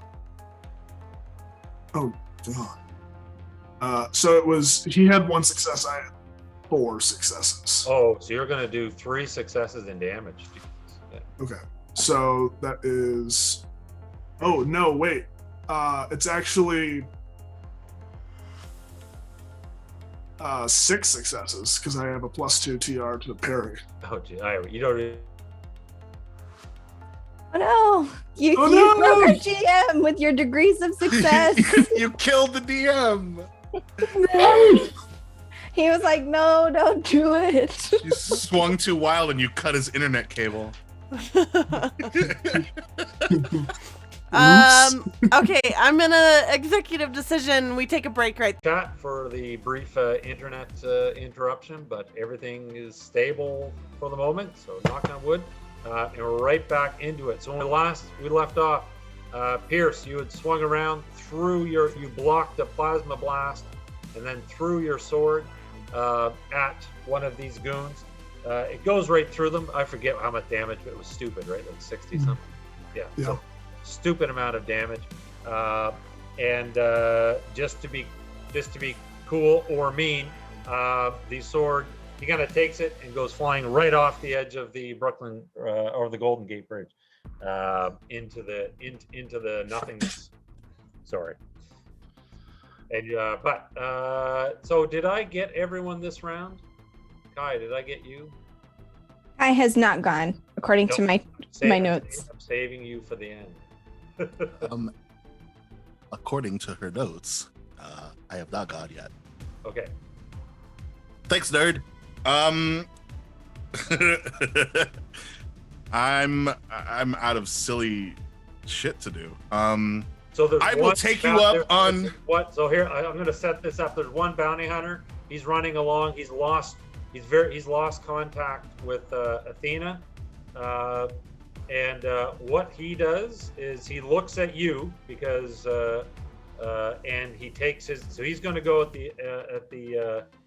He'll go after you, but he takes his. He holds up his gun. He takes something out that looks like one of those grenades that you fit into the end of a gun. He snaps it on, turns it, and it starts to glow. Can I call shot this You can. That's to shoot the grenade in his hand? Called shot is a 2 penalty, so whatever your normal is, it's 2. So I just got to be under a 3. I got to be as long as I don't roll a 4, we're fine. I rolled a 3. Oh, so 3 to 30. So in this case, the number of successes are not going to matter, because you shoot the grenade, it goes off and blows him, what's left of him. Probably, you know what? Given the fact that this is really kind of this rickety shantytown construction, not only does it blow him up, probably the entire roofing area where he was standing just collapses. And you can give me a die 6. Okay. Just roll that and tell me the number. 4. Yeah. So basically 4. So as the roof collapses, the next floor starts to collapse, and there's a cascading effect, and 4 floors will essentially collapse underneath this guy. And you can now see Praetorians in the distance. Praetorians have reached, they're basically moving across the roof. But in this quiet area with a moment of solitude, Athena and Morrigan, you basically, so you grab her, you look into her eyes, and I'm going to ask you to please give me, I'm going to want a discipline or a composure. It's your choice. They are the same, so. But I would allow you to do expression in this case. Empathy, because this is an empathy moment in my view. Ooh, I would much rather do expression, I feel like. Is that accurate? Yeah. That is a 1. Oh my god. Ah! I'm so happy. So in this, so you grab onto each other, lock eyes, and a weird sensation occurs. You feel like you've grabbed onto yourself, and that in fact you're staring at yourself. So it's almost like as soon as you touch each other, there's this synergy that takes place, almost like a transference of energy. With a 1, you're also aware of the music. It's not playing here, but it's playing everywhere. Everywhere, somewhere. You're just kind of. It's almost like, as I mentioned to you before, you can hear it. It's almost like you can hear everybody in the world who is playing to some extent. And Athena looks at you. And you can see that there's no sadness in her eyes, but she doesn't even have to speak. This is more in your mind that you're hearing this. She says, "They know who I am. They don't know who you are. I need to protect you, and there's only one way I can do that. Let me go. You will find me in the music." I don't know what that means. I don't know how can you know who I am? I don't know. She takes a step back and she pulls you, again, it depends on whether you let her go. She pulls you. Yeah, no, she's not letting go, not yet. Pulls you with her, but she takes a step towards the edge of the bridge. There's too many of them. No. I need to protect No. you. You will find me in the music. You'll find me. She'll actually say, "I will be," and this again all in your mind, "I'll be waiting for you on Neo Atlantis."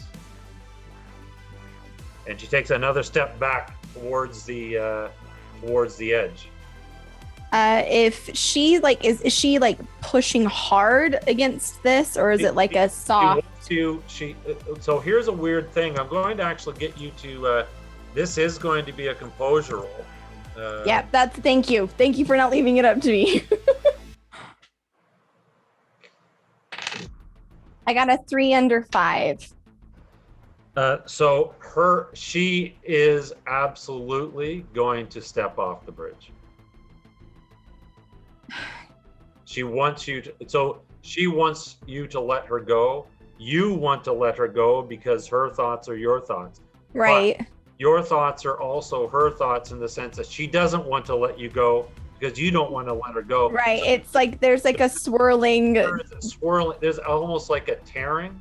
And again, this is she reaches in and gives you kind of like just falls into a full embrace. You've probably never felt closer to anyone else in your life. Yeah, this is because essentially, momentarily, your DHF stacks.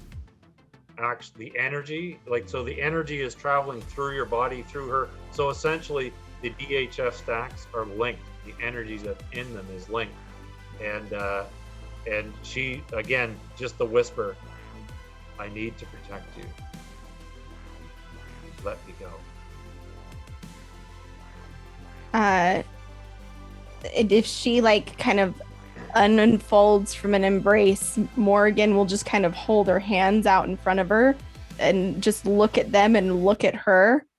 So I'm going to pause. I'm going to pause. It's quite so obviously there's a lot of familiarity to this relationship, or to that. Like obviously you realize in this moment this is not someone who's a stranger. This is someone who you've had a very, very close and intimate, and by intimate I mean almost like becoming one person in the past. And it is excruciating being so close to now have to let her go. The only thing that gives you comfort is that she is not afraid by this decision. But there is no doubt in her mind, and there's no doubt in your mind, when she steps off this bridge, there's very little chance that she is going to survive it. Yeah, all of this swirling in Morgan's mind as she like looks up at a face that she doesn't know and yet feels connected to, and just questions like, I think the intensity of this situation is causing her to just go into shock. Like she's just gonna hold out her hands and look at her and just kind of like back away a couple of steps. Your hands pull apart, and as soon as kind of you stop touching, that it's almost like that's all you were holding her back. She gives you a last look, she turns, and she just steps off the edge. In that exact same instant, Fade, down below, first of all, you want to describe any reaction or anything that's going on as you're running towards the edge? So, like, before this moment, back in the room amongst the broken glass and, like, leaking water, I'm clutching this creature, and I'm just gonna look up, like, kind of eyes unseeing and stand to my feet, kind of stumble. And just almost like slowly stumble out the back door. It swings wide. And to anyone looking, it looks like I'm being supported by someone that isn't there as I'm just kind of limping and stumbling along. Towards the edge of the bridge, just clutching this creature, just seeing nothing. Tears are streaming down my face. And I don't appear to be like breathing or doing anything other than just kind of limping and stumbling towards the side of the bridge. Okay.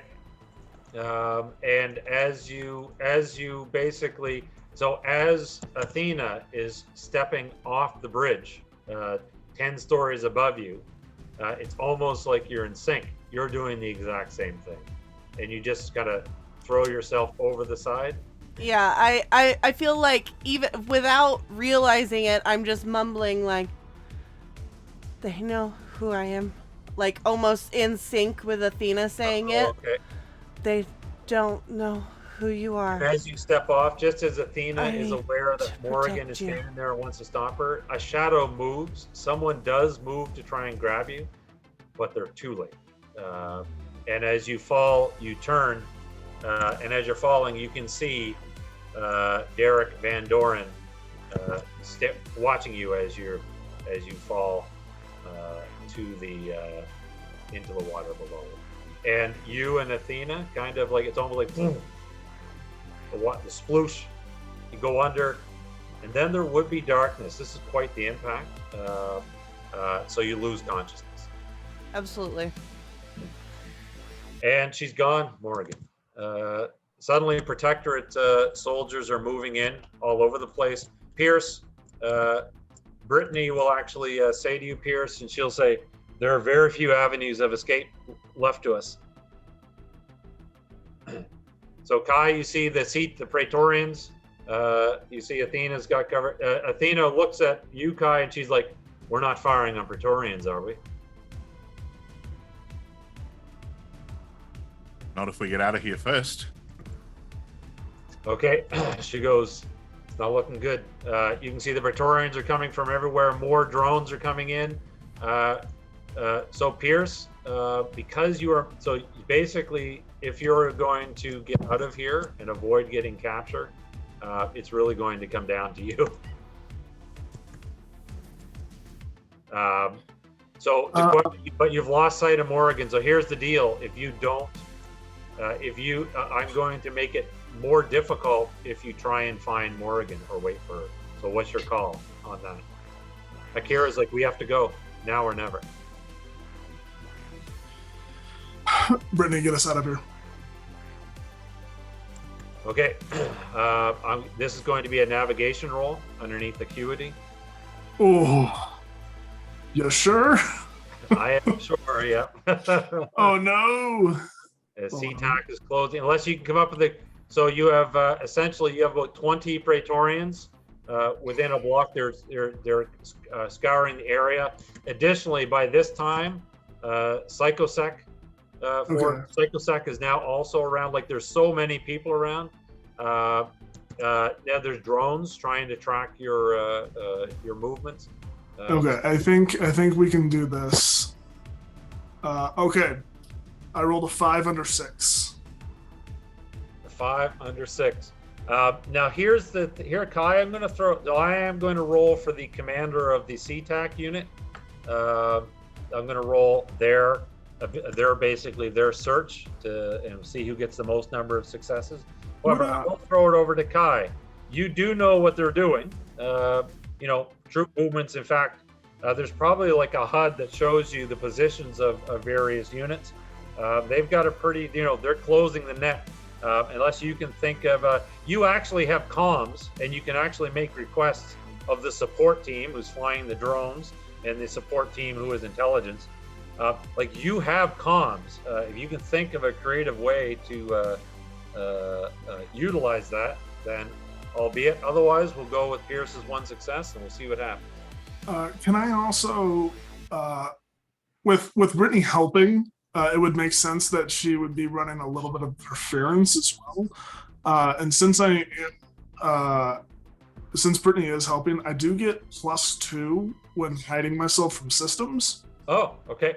So I'm assuming like there's like scanning software or whatever. That's right. Yeah. Well, the SeaTac units are being directed by the drones who are overhead, providing a 3D map of the area. So that's 3 successes in total. Yeah. Okay, Kai, do you have any thoughts, or are you just going to let her come down to the dice? I do have a thought. Can I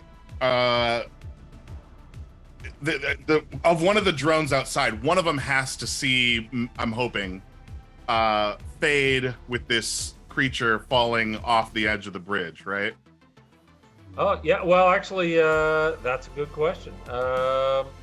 They were definitely trying to track Athena, so they did have a drone on that side of the bridge. So there's probably All right. pretty good odds, yeah, that they saw someone going. You might be the only person who recognizes her. I will see through the feed. I'll see what Fade is cradling. Yeah. And I will send that feed to everyone on the CTAC team crouching in, saying it'll kind of zoom in on like the creature she's cradling and taking it off the bridge with the words priority recovery, and send that to everyone. Okay. I am going to make you're basically going to kind of impersonate the team lead type thing. Right. Okay. I am going to want, I would want probably digital networking on that. All right. That's Kai's forte. He went to MIT. Digital networking. Oh my God. Wish I could help. D12. Going to roll for the commander to see how many successes I got. Okay, come on. Shit. Got a 1, baby. Oh my God. A 1 under 30. So I'll give you a couple of things. So they do. So there is a bit of confusion because, well, you can actually dictate what happens. I'll let you do it. That was the rule with the ones. However, there is a bit of confusion. I don't know if you're expecting them to know what that was, but they don't. But No, I'm hoping it's ambiguous enough that they're like, they what? were here after Athena. So in fact, someone's like, what's the priority target? I think that must be her. She jumped off the bridge. So there's a bit of confusion. I think maybe that it's that the figure falling is Athena, but essentially their attention is diverted. So I'm going to add. I mean, you got a 1, but I'll add your successes to Peirce's. Which and just Peirce, just so you know, what I get. I had 3 successes. What did you get? You had 3, so we would have tied. So this does push you a little bit over the edge, and your group can disappear into the maze of streets. However, Morrigan, you're on your own. Morgan stands at the edge, kind of like her hand shaking, tears just like pooling in her eyes and just pouring down her face as she like looks at like the edge where Athena just disappeared over the side. Yep. And she'll grip her hands hard and just start shaking, like just uncontrollably, and let out a just intense guttural scream of just anger, frustration, sadness. There's every pent up emotion that she's had for like all the fear, everything is just gonna rip out of her. She just screams in absolute human despair, and then like takes a deep minute, like her throat and lungs just aching. She's gonna turn and try to look and see how the fuck she's gonna get down. And when you turn, you see a Praetorian standing there with their rifle pointed at you. They pause for a minute. They lower the gun, and the helmet snaps off. I mean, you look like you're completely despondent, and you're not. You don't match. They pause for a minute as they're getting confirmation, and you're not the target.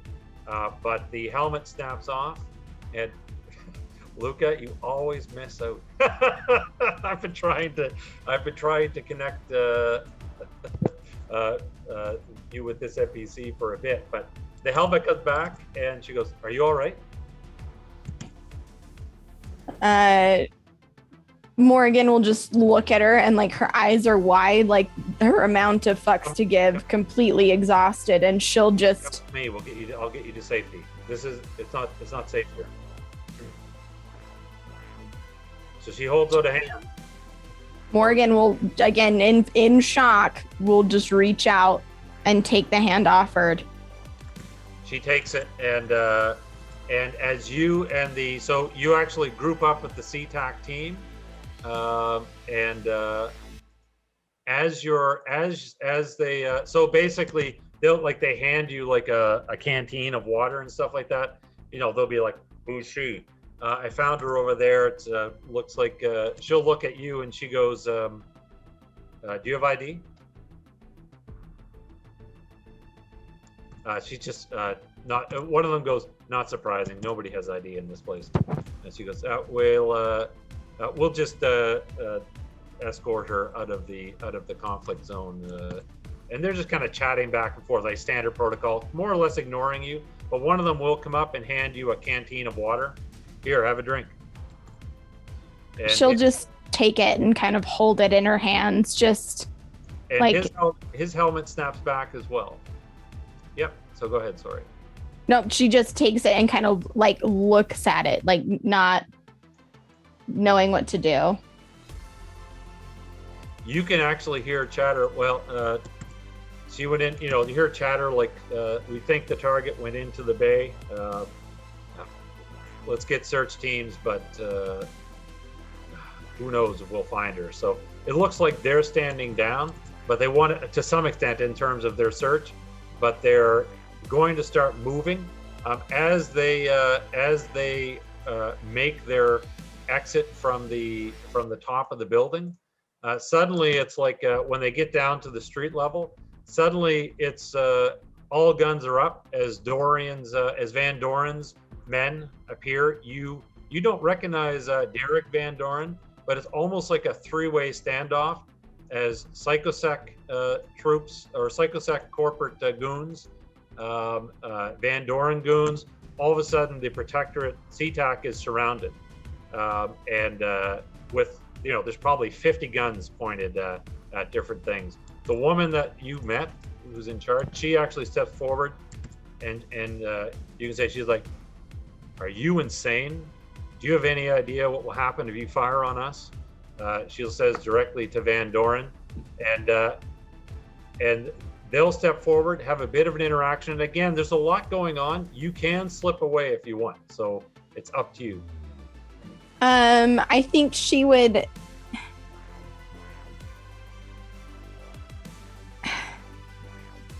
I'm gonna make a roll to decide because this is rough. You'll see the Protectorate person. She'll says, "What does Psychosec have to do this?" And you'll note that this woman steps forward and she'll say, "The asset that you're after is Psychosec property." And in that moment, you realize. So she doesn't see you, but in that moment, right. You realize that you are as well.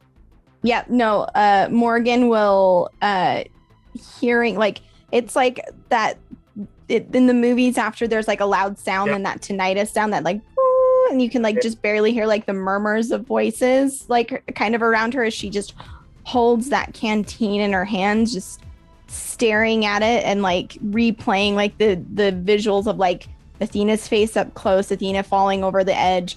And the second she hears like that, that is a Psychosec like asset. It's like that line will cut through the noise and she'll just blink hard and hear it. And she's going to try and like hunch down with the intention of getting out without being seen, but like wants to hear what this woman is saying. Gunner, who's one of the Protectorate soldiers, he turns to you. He sees you kind of shrink away, and he's like, "This could get ugly. You have a place to go." Yeah. Then go, and he'll kind of escort you to the perimeter, and just kind of, just point in a direction and say, "Go." And then he grips his gun, turns around, his helmet snaps on as the standoff continues. I'll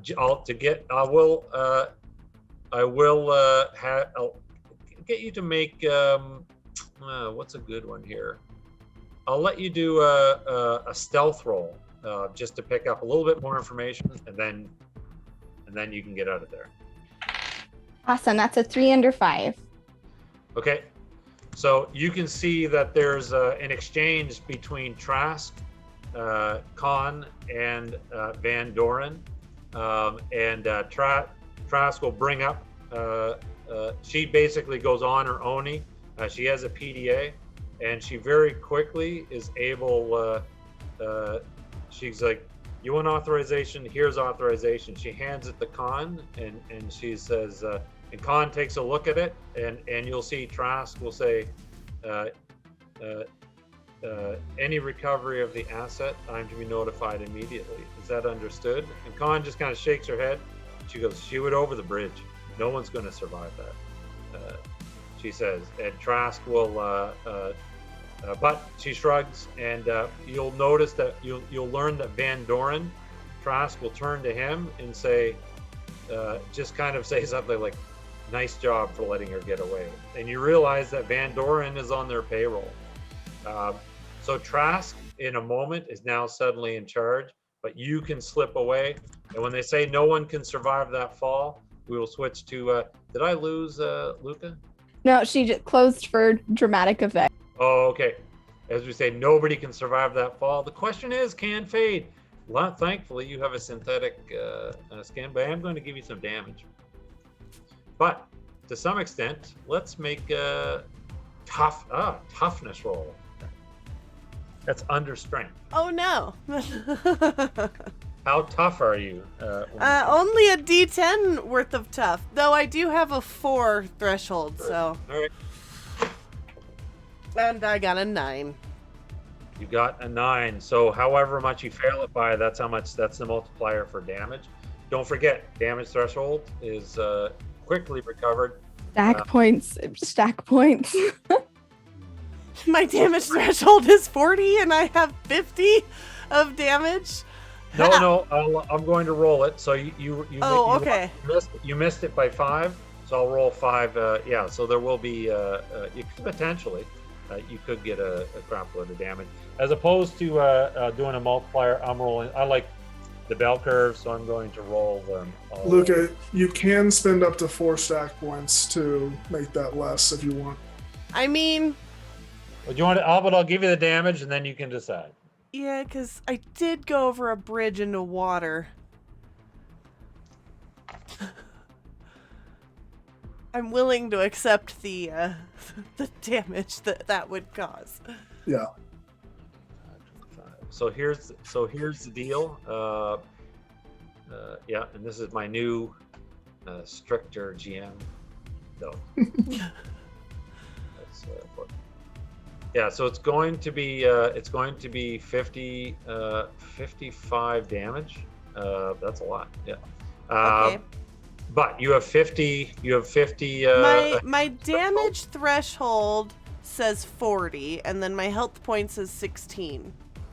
So you basically have 1 point left. Oh. You're alive. Okay, that makes sense.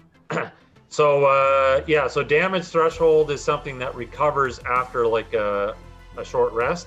Health is more serious. So essentially, you probably have broken bones, you're a synthetic, but there's things that are broken. So when you would literally probably, you're like Anakin Skywalkering yourself out of the water as you pull yourself with one hand. Your legs are probably broken. That would probably make sense. And you're barely conscious. I assume that I have lost my magical creature.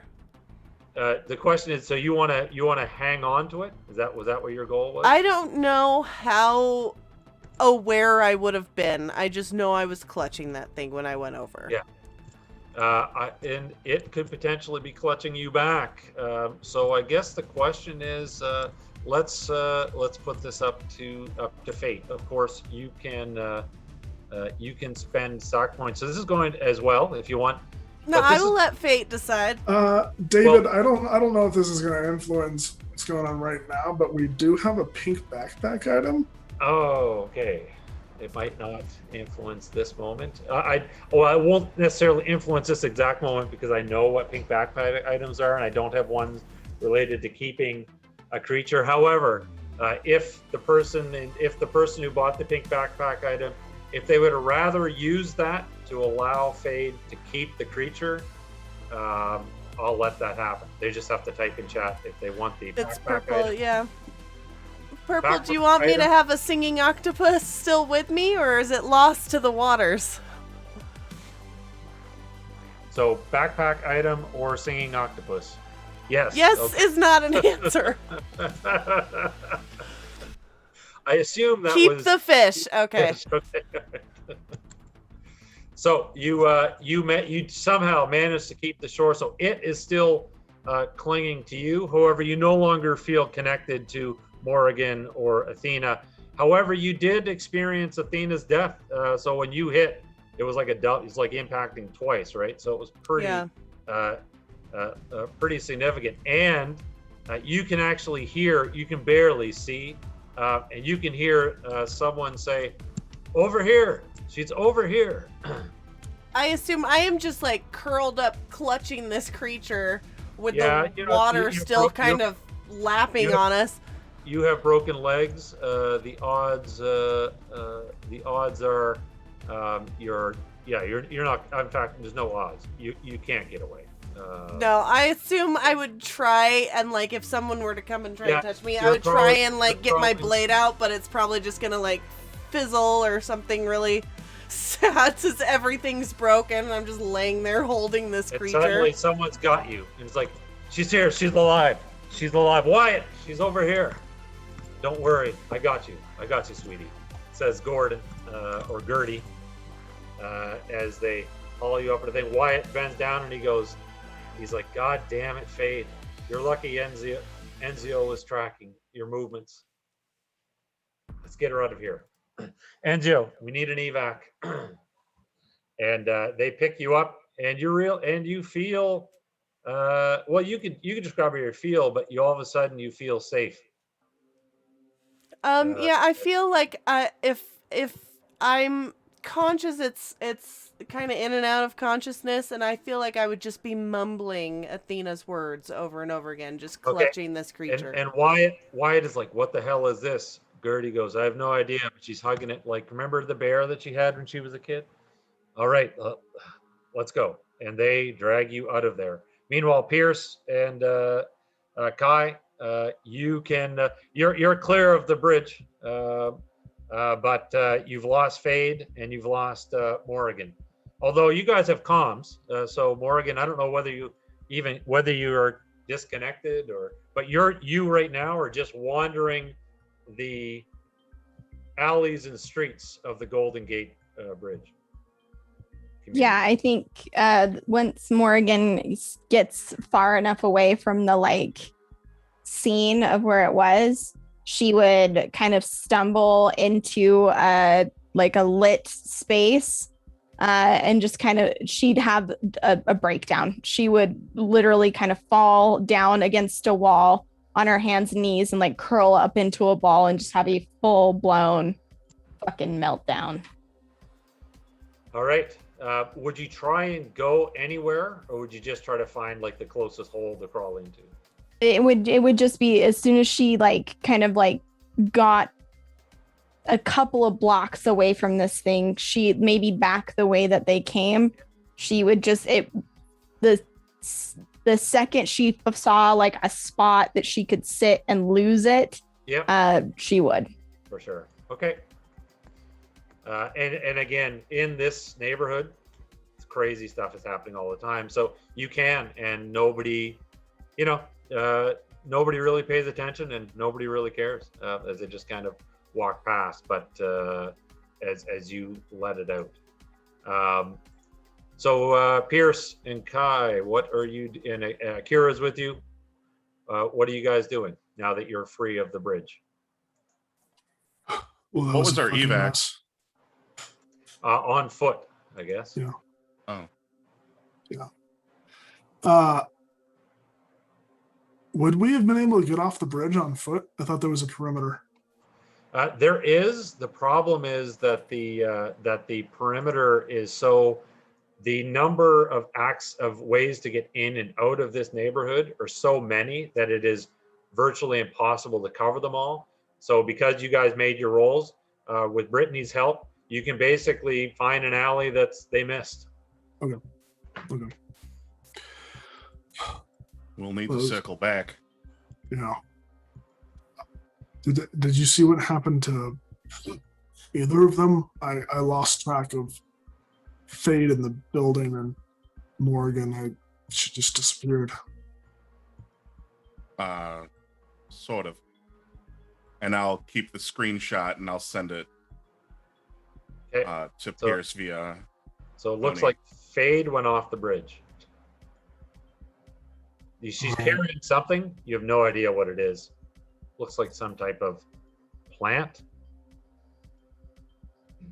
Great. Looked like she was about to dive off, so I used her as a distraction, but I don't think anyone survives a fall from that height. Right. And do you think it's worth trying to recover Stack? Maybe. Is she... As a synth, she'd probably be at the, I don't know. She's in the ocean somewhere. Finding the body might be a challenge, but it'd be worth it. Where did we fall off? Were we near the middle of the bridge or how close to we're the... near the middle of the bridge. Yeah. So it's a mess. Looking for that stack's going to be like finding a needle in a haystack one night. It's not looking good. We could see if she washed up ashore. Yeah, we should probably at least check that. But what if Morrigan? I didn't see where she went. Have you tried contacting? Let's try. Morgan? Damn it. Akira goes. Oh, Tiny, you there? They must have got her. Akira. Fuck, she'll say as she kind of turns. You can tell that it does hit her a bit hard. I mean, again, being SeaTac, the idea of leaving someone behind, losing 2 of your crew, that's pretty devastating. So 40% casualties and mission failure. How does that stack up?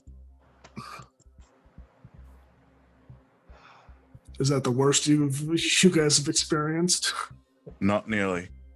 I wish I could say yes, Akira said. I need a drink. Yeah. You know, a bar?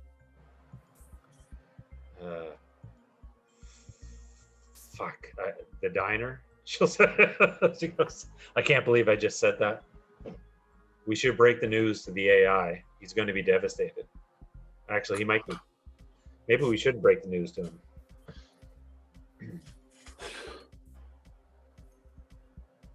All right. Not in the mood for waffles, personally. Well, she says, let's just find any place that serves alcohol. Kai, you notice on the Black Ops feed, you'll note that there is a recovery operation underway.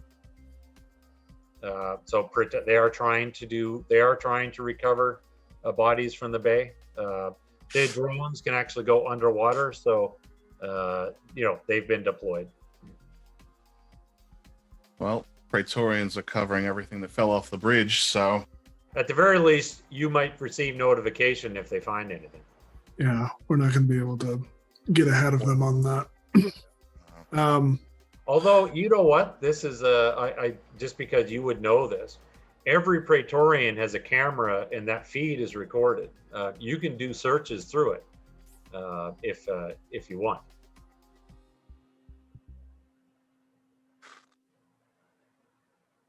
That's not really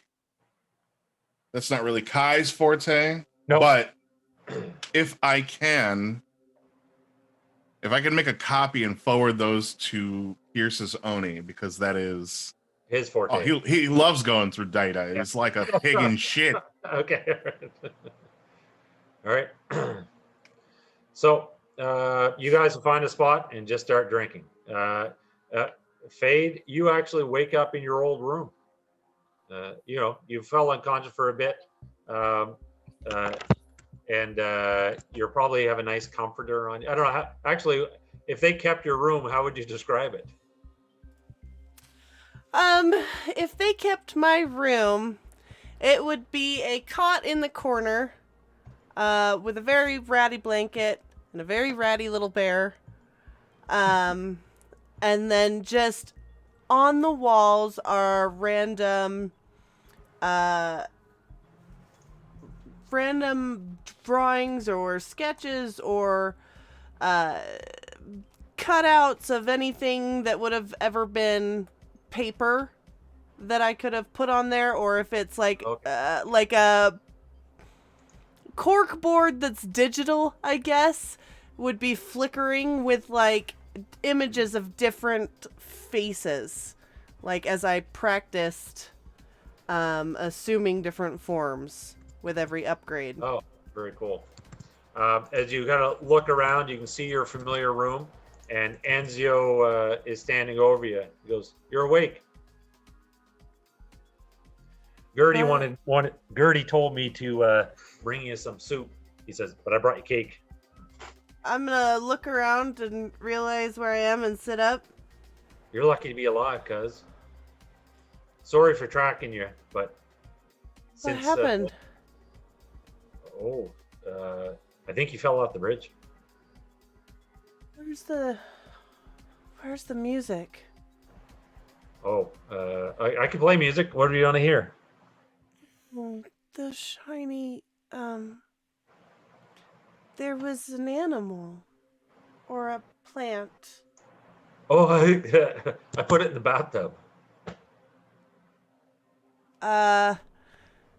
I'm gonna try and move and kind of fail, as I'm sure I am still very broken. Wyatt says you busted up pretty good. We should probably call a doc. No. All right, I'll do what I can. I'll do what I can to fix you up. Yeah, we can switch out some stuff. Hi. And she'll take the cake and begin eating it. Okay. Just you can and you can basically start to feel better. To be honest, I don't know if I remember how healing works, but I believe but we won't worry about it right now, but I will look it up for next time. Oh, there it is. Damage. Yeah, it carries. Oh yeah. Okay, so we'll need a long rest, so 8 hours before you can recover anything. And out of curiosity, what's your strength bonus? It's like 5. So I have 40 in strength. 40, yeah. So you're going to basically recover 4 points per long rest unless you get medical attention. All right, I'll mark down 4 points right now because I assume I'm staying there. That's right. Yep. Yep. Yeah. All right. So, Morrigan, how long do you stay where you're at? I think probably a couple hours. Like Okay. it takes her. She just kind of shivers, and then eventually, like, her brain, for lack of a better term, powers back on. And she does what she did the last time something like this happens. She's just gonna try and like wander out of these slums, and like if I've got to roll for that, that's fine, or be forever lost on the Golden Gate Bridge. No. But she kind of stumbles her way to her spot. It's late at night. The bar's probably closed. She tries like the front door, can't get in, so she moves around to like the side to try and break in through a window, kind of a deal, just to like get into the bar and feel safe at home. Okay. Yeah. So you break into where did I put him here? You break into Carpenter Black's bar. Yeah. Okay. And lose yourself in the bottle. Yeah, she moves in and kind of stumbles to find there's like a small, like the green room where the musicians stage before going on. There's a ratty old couch that she'll just throw herself on and curl up and wait to be found by Carp. Okay. And you can just fall into a deep sleep. So Kai and Peirce, I assume you eventually, well, you drink a fair bit. Peirce, you get that data file, and I guess there's nothing. Akira gets up and she goes, "All right, I've had too much to drink. I guess I'm going home." You You want to share a ride? She'll say to Kai. No, I'm not done yet. I'm sticking around for a while. Keep your sidearm close. She'll sit back down. Okay, then. I know. You're. She just kind of shrugs and looks into her glass. She feels kind of hopeless. It does occur to you, Kai. You do, like, you're sitting here drinking. I guess I would have asked you do think of that one bar where you did share a drink Sure. with Morrigan. It does cross your mind. Peirce, are you sticking around or are you leaving? I'd stick around for a while. All right. Just because I get to just wait, I've got to hit enter here.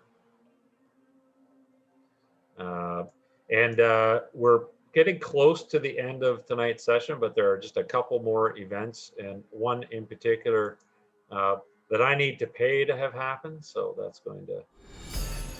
No, you're the boss, man. You could just make it happen. You make the rules. I know my pink. I'm firm on my pink backpack stuff. They don't occur unless something unless someone pays. Magnanimous So dispensation. I don't know if that came up, but if it didn't, I'll have to come up later. So Peirce, so you can see that Akira is sitting there staring at her drink. Kai, are you just kind of brooding, or are you telling stories? Yeah, he's also waiting for like Peirce to finish with like the file, and he's also like drinking.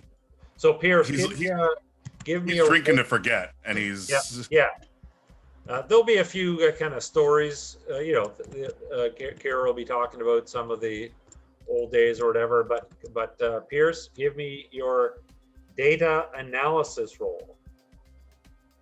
Oh boy.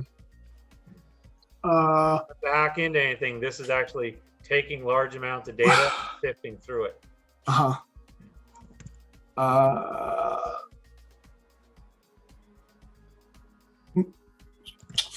It's a 6 on a 5.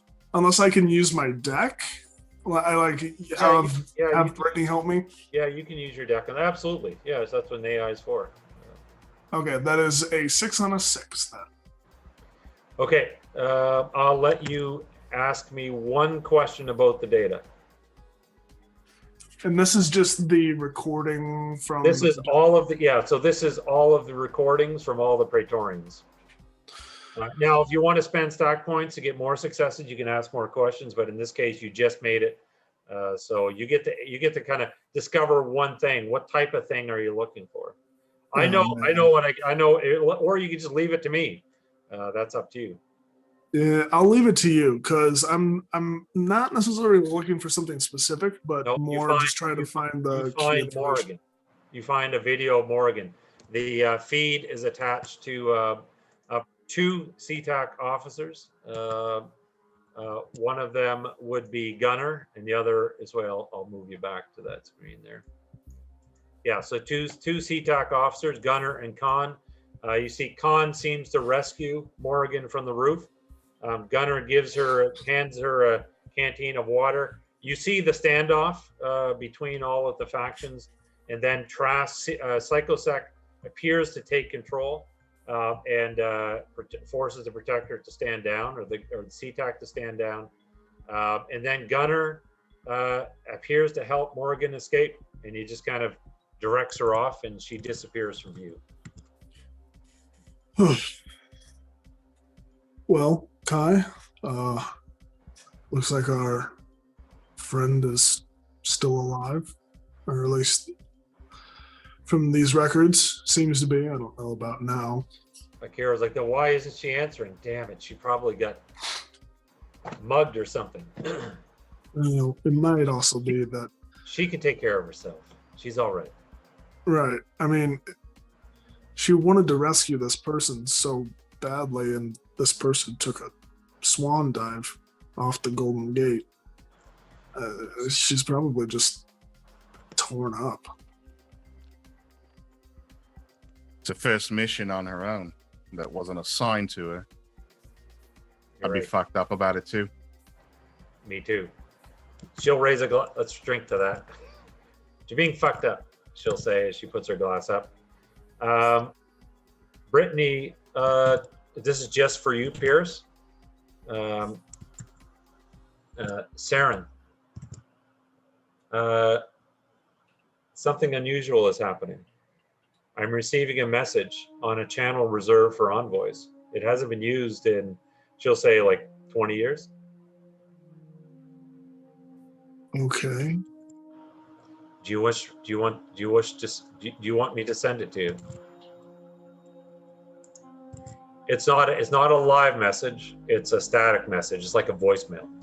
Or Yeah, patch it through. okay. And that she will. And the message is from. The message is from. It says, "You up for round 2? I'm buying this time." And there's a coffee shop location. Just name the time. It's from Reileen. Yeah. What? How the fuck? You realize she's not contacting you. She's contacting. The message came in on a channel that only envoys use. So it would be your father. She's assuming that you must have. She must be just fishing, assuming maybe you have access to it. But only your father. This wasn't sent to you. It was, but it was sent via your father's systems through the deck. Trying to contact me through my father's Facebook page. That's right.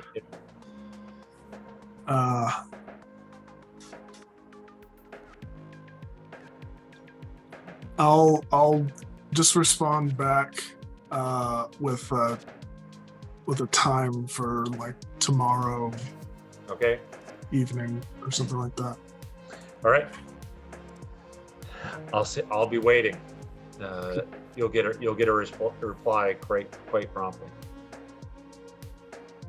Is everything okay? Said Brittany. Yeah. It must be. I think I met an associate of Dad's, and she wants to get coffee. Could you run a background check for me, Brittany? I can try. Her name is Ray Kwan, or at least that's the name she gave me. If you could find anything, Okay. let me know. She will start to search that, and I will give you. I'll give you basically. What type of role would I give you for that? It's not. I guess I'll let you do the role. Basically, it's your skill. She just augments it by giving you advantage. In this case, I think it's going to be investigation under acuity. Yeah. Okay, that's not terrible. Let's see. Oh, that is a 6 on a 6. A 6 on a 6. So you won't get a lot of information because there's not a lot of information to get. However, with the you probably she'll probably cycle through some images, so she can find an image that matches, and you can kind of take a look at it, and she can't confirm or deny her identity. But Brittany, she's like, I don't quite know how I know this, she'll say, but one of my memories as a child, I knew her. I knew her on Harlan's World. And she looks to you, I think she was an envoy.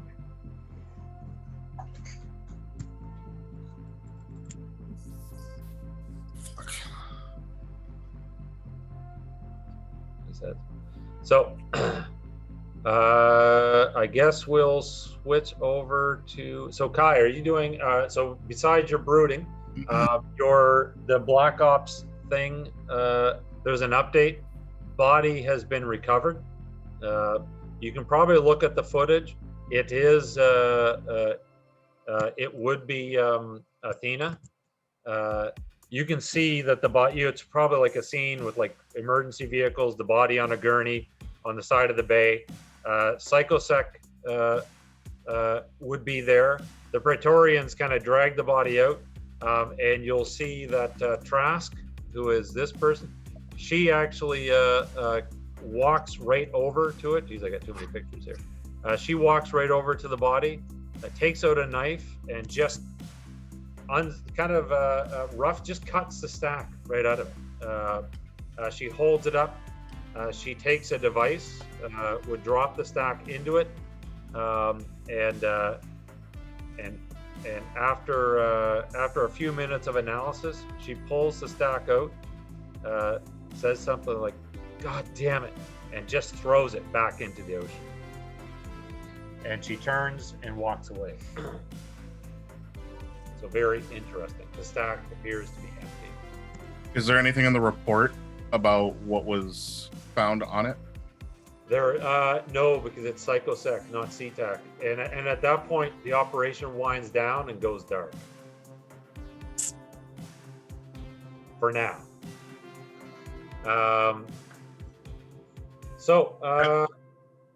Does That was the only body recovered? It was the only body recovered. Yeah. So the night will pass. The next day will come. Fade, you wake up in your cot. Morrigan, you wake up on the couch. Probably to, I would say, you probably get nudged a bit. You can smell strong coffee as Carpenter. He's like rough night. I think Kai would have made one more stop that night, real quick. Yeah. Not that it would have interacted with anybody, but I think knowing that that was the only body that was recovered, that there might have been a chance that Fade made it out. Okay. What he'll do is he'll head back to that diner with the creepy AIs that like. Yeah. And when he finds that she's not there, he'll take an order of waffles to go. Okay. And bring it to the bar that he met Morrigan at. Oh, okay. You probably drank the night away, I assume. Sure. This is in the blackout state where he's going to do these things. So and he'll go to the bar, and on the front step of the bar in the to-go container, he'll write "call us" on the top of it and leave it at the front door. So when he hands you the black coffee, Morrigan, he also says, "I think this is for you," and he hands you the package of waffles.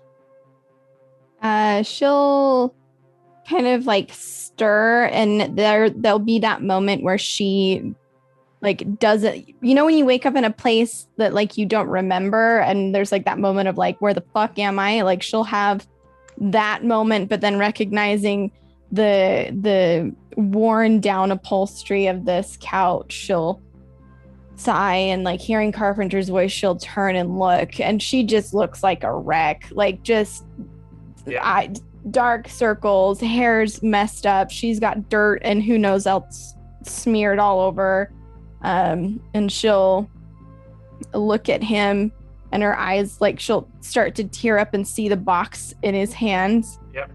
And she'll shake her head.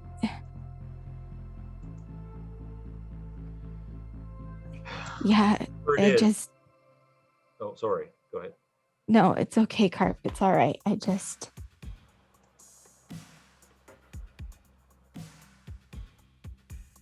can't keep doing this, Carp. I can't keep not knowing. I know. You've been... It's been, what, 4 years? It's a hard thing not knowing who you are. But I've heard your music, Morrigan. Somehow, who you are is in there. I feel it in my bones.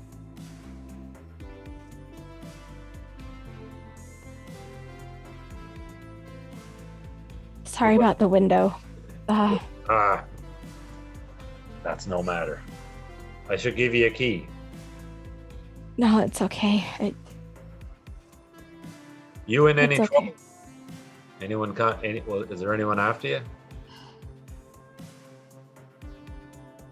They don't. They will soon. All right. Well, you stay here as long as you like. And I got a couple flop houses in and around the city that I put people up in from time to time. Musicians who come in from out of town, playing a set or two. Yeah. Comes yours if you want it. Yeah, I'll be all right at my place. All right. Low profile. I don't want to. It's fine. He taps on the box and he goes.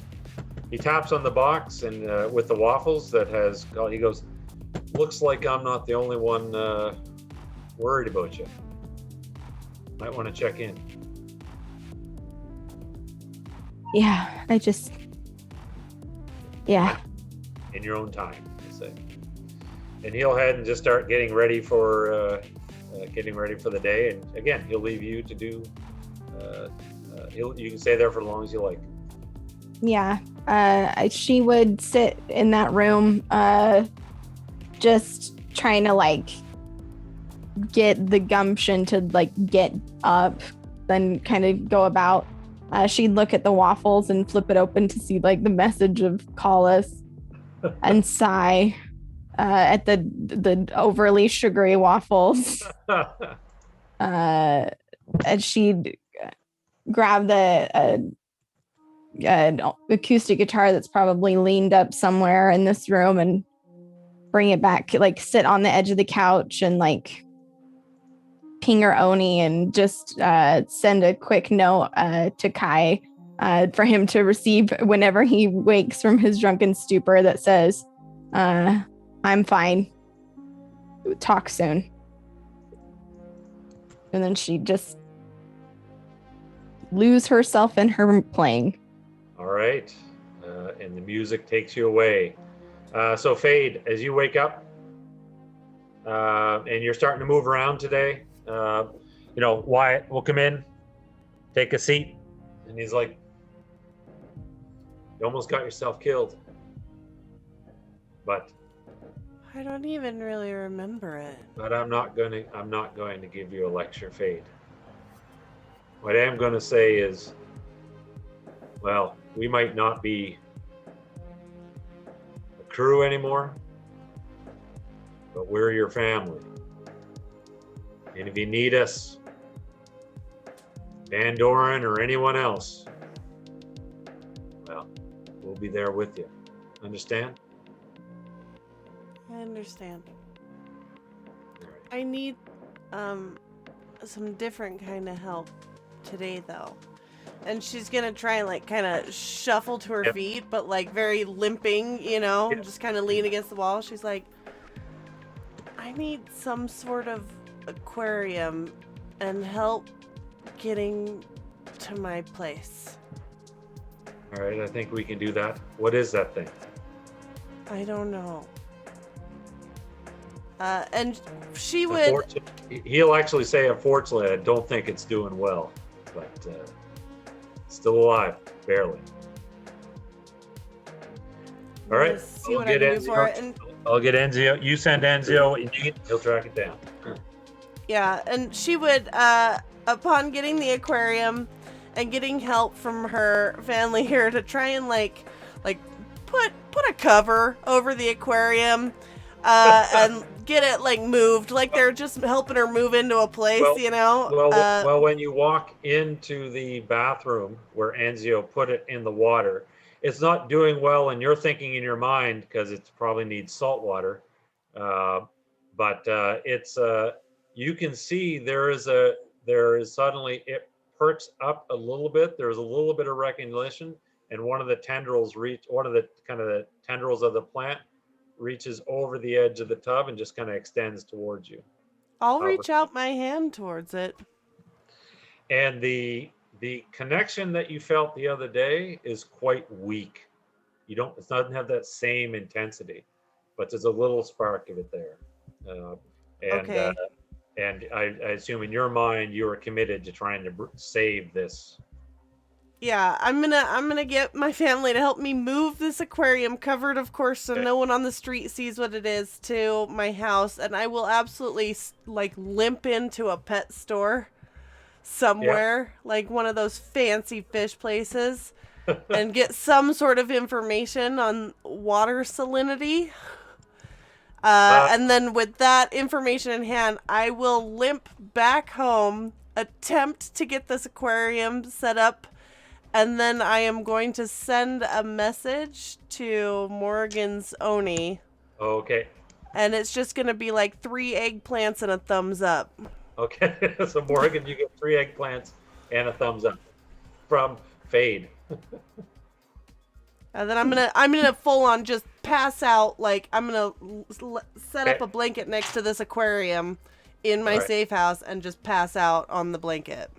So I'm going to, this is horrible of me, but I am going to require a science roll here.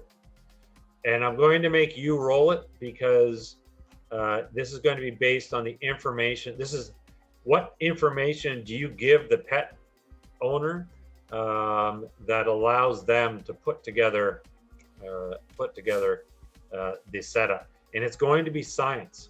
You've got advantage. Oh, you do. All right. From chat. Chat wants this.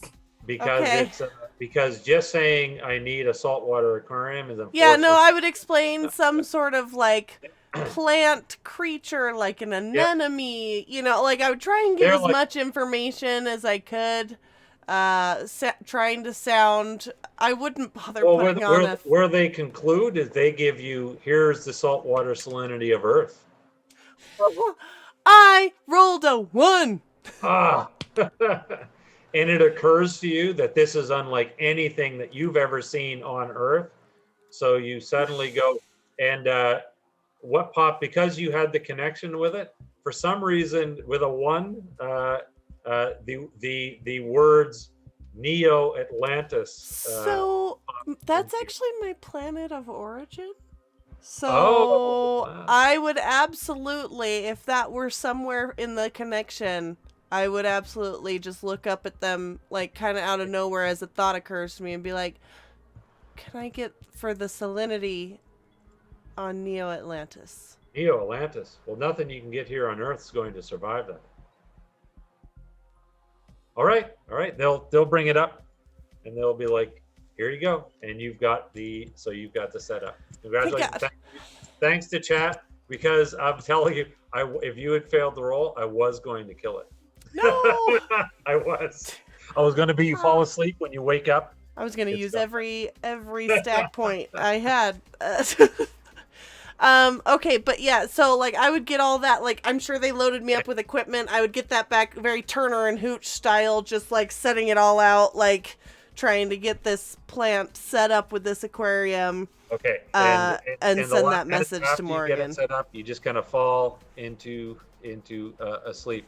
Yep. So finally, Kai, just before I'm going to close out with Peirce, but beforehand, was there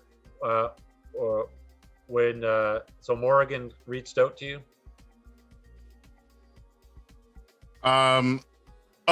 Kai drank more than enough to be like dead for until way later than one should have, after leaving a message like "call us" behind. Okay, yeah. He would have slept well past that point into like now the people now Morrigan has reason to be angry with me for having ignored the message for as long as I did, because I slept through all of it. You actually have I don't know if Morrigan would have left a message. You actually have 2 messages. So one is from Morrigan. The other is from Adam Gunner. So you served, if you recall, you went through training, CTAC training with him. And he's like, in the message, like, hell of a night. Just trying to reach out to you again, Kai. I won't bother you anymore, but if you do feel like grabbing that drink, let me know. I'm in town for another couple of days, but then they're shipping me out. Anyway, hope things are okay, buddy. This guy's like Ned Flanders. He doesn't give up. It's only a second try. Fucking, I'll send him a message back saying, I'll send him the address to like, you know, a bar near the apartments or something like that. All right. And then I'll send one back to Morrigan saying like,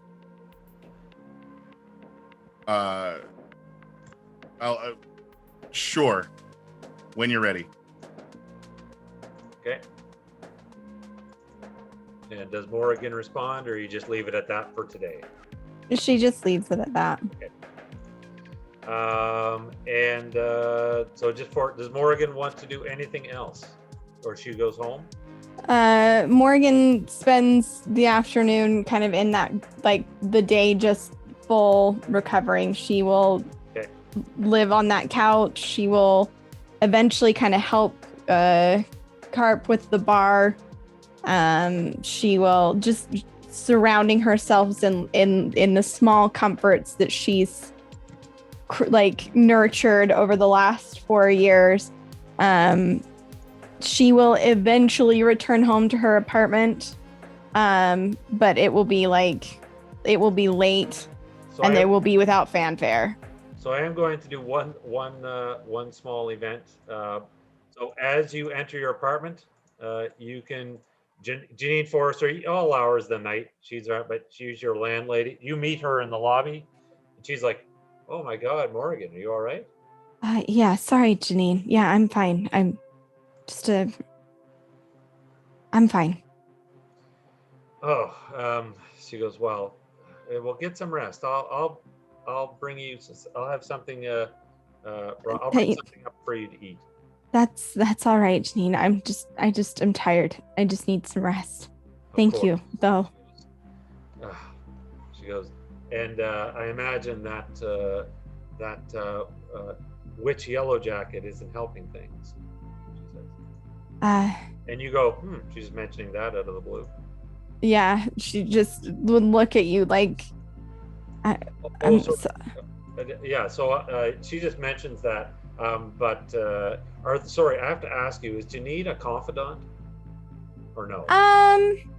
Because I would change that if she's not.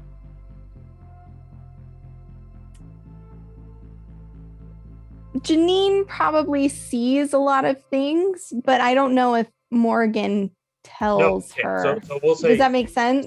Yep. So she basically says she'll bring you something up to eat, and when you Gotcha. get back to your house, or get back to your thing, you have your feeds, which you don't really check, but you'll see Yellow Jacket. You don't check, you probably glance at, but you'll see that Yellow Jacket has been bouncing off all day.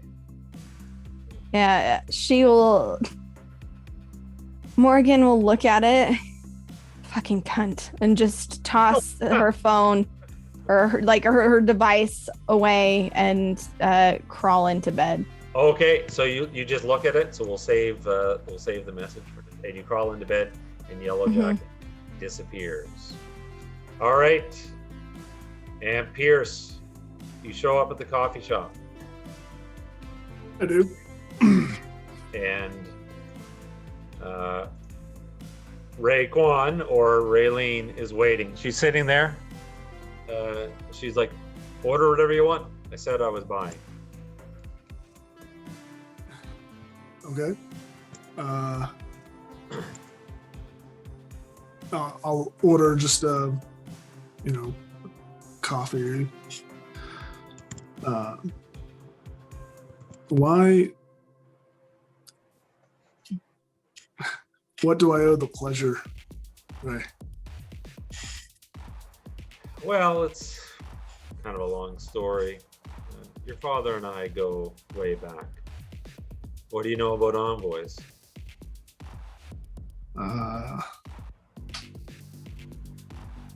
Just the fairy tales and that I'm wearing the skin of one.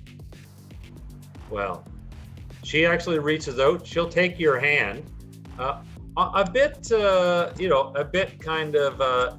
It's it's kind of, she takes it in an intimate way, but you can tell she's just kind of screwing around with you type thing. It's almost like she takes your hand and she goes, well, I can tell you I'm no fairy tale. Saren, can I call you Saren? Or should I call you Nathan? Or should I call you Peirce? Just Peirce is fine. She goes, I'm no fairy tale. I'm very real. And the envoys were very real. Quell, she actually created this. She points to her neck, the DHF technology. She delivered mankind immortality. And you know what she wanted to do? She wanted to take it back. But in her infinite wisdom, she didn't realize and understand that once you open Pandora's box, it can't be closed again. And then that whole thing with the Protectorate, and well, you know how it went down. Or maybe you don't. But very few of us escaped Stronghold. So now I guess you're wondering how I found you. Well, I wasn't. I mean, I'm more wondering why. Why? Well, I'm looking for something that Quell gave your father. I knew he had a safe house somewhere here on Earth, but I had no idea where. And of course, envoys, for envoys, your brain is as much of a weapon as your body. And I remembered how badly your father took what happened to your sister. What was her name? Brittany, wasn't it?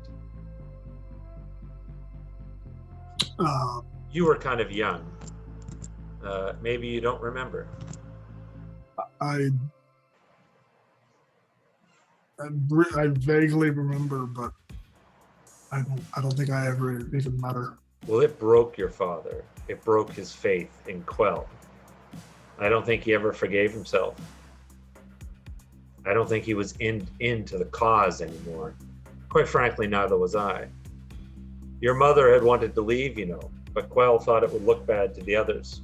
So when the Protectorate attacked Safehold, well, that's when your sister died. So I knew you and your mother were alive, and I knew your father would have taken every precaution to make sure that what happened to your sister would never happen to you.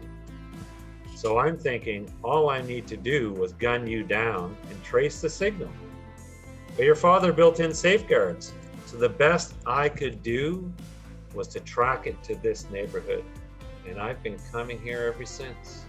So here we are, she'll say with a smile. And of course you realize she's the one who murdered you.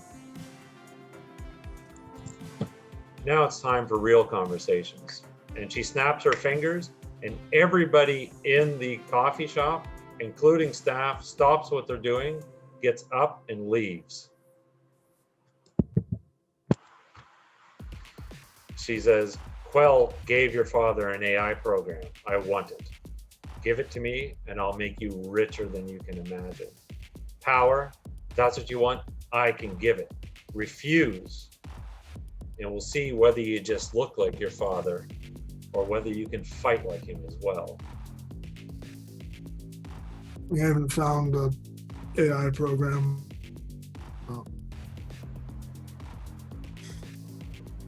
She goes, then take me to your safe house.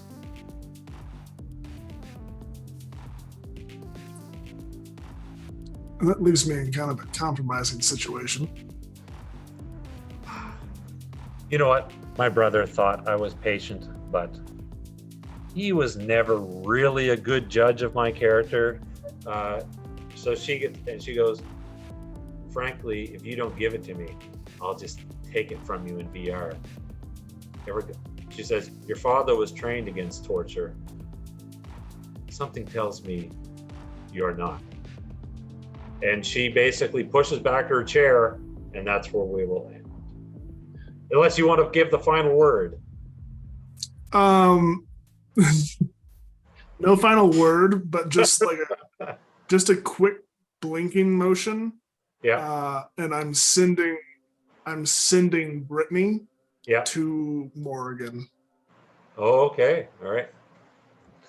Okay, and do you just want to? We'll leave it at there, but just for I don't. Do you want? She has been paying attention through this whole conversation. You can tell, like, your awareness of Brittany's presence was just ever increasing as the conversation unfolded. At the hearing that this woman murdered you in order to try and find your father's safe house. You felt Brittany, the protectiveness of the AI start to kind of solidify. But when you send her to Morrigan, are you just leaving it up to her as to what she says, or are you giving her specific instructions? I don't think I could give specific instructions without making it completely obvious what I'm doing. So she essentially disappears, and you know what, Morrigan, you probably do a pretty good job at keeping yourself hidden, right? The question is, did you? But so essentially, you're getting a location request, like as in, can you tell me where you're at from Peirce? Do you accept it or no? Yeah, like from Peirce, she would accept. And do you have hologram emitters? Like, is your home high? I guess would it be high tech, like all the latest widgets and gadgets, HD TV, all that stuff, or like hers? There is a. It is a modest, like it's. Yeah. It's not flashy about it, but yes. She'll use the holo emitter, so she can't physically appear, but she'll use the holo emitter on your vid screen to appear in the middle of the room. It will end tonight, and she's just like, Morrigan, Peirce is in great danger. We need your help, and that's where we'll fade out for tonight. So thank you so much to the amazing cast as always. Thank you for chat for. Some big backpack items. I think there was a couple of advantages there, and for tuning in. So we'll be back in 2 weeks for the chapter 5 Altered Carbon. I can't believe we're halfway through officially right now. The latter half, expect for you in chat and for you in the game, expect things to start to accelerate a bit if they haven't already. So we will begin next session with Saren Peirce versus Raekwon, who is in fact Takeshi Kovacs' sister, who is an envoy. Fight of the century. We are taking bets. Too bad this isn't happening in the fight drome. Carnage would be very pleased. So I guess we'll go around and have everyone do their exit farewells. I guess we'll maybe we'll go in reverse order this time. Sorry, I can't see what the reverse order is. I would go first. Yeah, I think the reverse order. Yeah. Hello, I am Tyrant. You can find me on Twitch and Twitter at Dr. Tyrant. I played Saren Peirce, and oh my god. You played Saren Peirce maybe for the last time. We'll see. Yeah, we'll see. Or at least maybe for very shortly session. But this was a good session, and I'm excited to see what the hell happens next session. As for what I've got going on, I will be back here tomorrow night for Harper Investigations, returning as my Loxodon cleric. It's very fun to play both of those things distinctly in Harper's. So definitely come check that out. And then on, I don't think I have anything on Wednesday. But Thursday, I start the first episode of my 4-part miniseries, The Wrath of the Many, which is a miniseries that is designed to be a full-length campaign, level 5 to level 20 in 4 parts. It's going to be a pretty big undertaking. On my part, it's the first of this kind that I've done. I'm super excited to run it, and my players are incredible, so definitely come check that out. And then I know I'm flustered and tired, so I'm sure there's more stuff, but you can check that out on the website, on the calendar. But let's move on to Sarah. Hi, I'm Osiris Franco. I played Morrigan. If you like my face and the words I say sometimes, you can find me on Twitch and Twitter at Osiris Franco. As for what TTRPG content I have coming up, catch me here in the Harpers with the return of Rory. You can also find me over at Nat20 on Thursday for Roundhouse Alpha, our Monster of the Week campaign. And then on, let me double check my math really quick. Yes, again on Sunday over at Nat20, we are back with Morningstar and Company, and I'm so excited because we've been gone for a couple weeks in between seasons. So I'm sure Saint has something crazy and fun for us. Then again, a week from today, you can catch me in Roundhouse Omega, Monster of the Week campaign here on on TBK Roleplay, sister campaign to the other one. And then on the 19th, catch me in Dark Echoes, a Curse of Strahd campaign, and GMing the next session of the Bard's Refrain. So many things going on. Huge shout out. Thank you to all my cast members. This is a super fun thing to be a part of every 2 weeks. I always look forward to it. And kicking it over to Luca. Hi, I'm Luca Locke, and I played Fade today, and you can catch me right back here tomorrow running Harper Investigations. And then after that, I'm done for the week until a week from today, Roundhouse Omega. Kicking it over to Bright. Well, thanks. Hi, everybody. My name's Bright, and you can find me on all forms of social media at Bright Dystopia. And I am on my channel every Thursday, Saturday, and Sunday, streaming my own stuff. You can find me every Wednesday on Level Up Geek playing a game of Defiant with some cool folks. Obviously, every other Monday, you can find me here in this wonderful corner of heaven with these wonderful people playing this game. And keep your eyes open because on the 26th of June, I might be somewhere I didn't expect to be, and things are in the works. So keep your eyes open for that Saturday because it's going to be a lot of fun. Awesome. Thank you, Bright. Azul, you're up. Thank you, everybody. So I'll be back here in 2 weeks with with the next chapter of Altered Carbon. I will also, so June 25th, I'm doing a one-shot. Sarah is in it. So if you like seeing Sarah, then she's going to be starring. And it's called Something is Wrong with the Rats. It is a part of my I call my Dread Quest adventure series, which are horror-themed adventures inspired by stories from the 1800s and early 1900s. And this story in particular, and Sarah, you're not allowed to go read it. Well, actually, it doesn't really matter if you go read these, but it's inspired by the I'm anti-spoilers. It's inspired by the Graveyard Rats by Henry Kuntner and Rats by F.A.M. Webster. So it will be a lot of fun, and it has a lot of creepiness and a lot of twists. So tune in. All right, thank you so much, and stay safe, and wish everybody well, and hopefully we'll see you again in 2 weeks. Goodbye.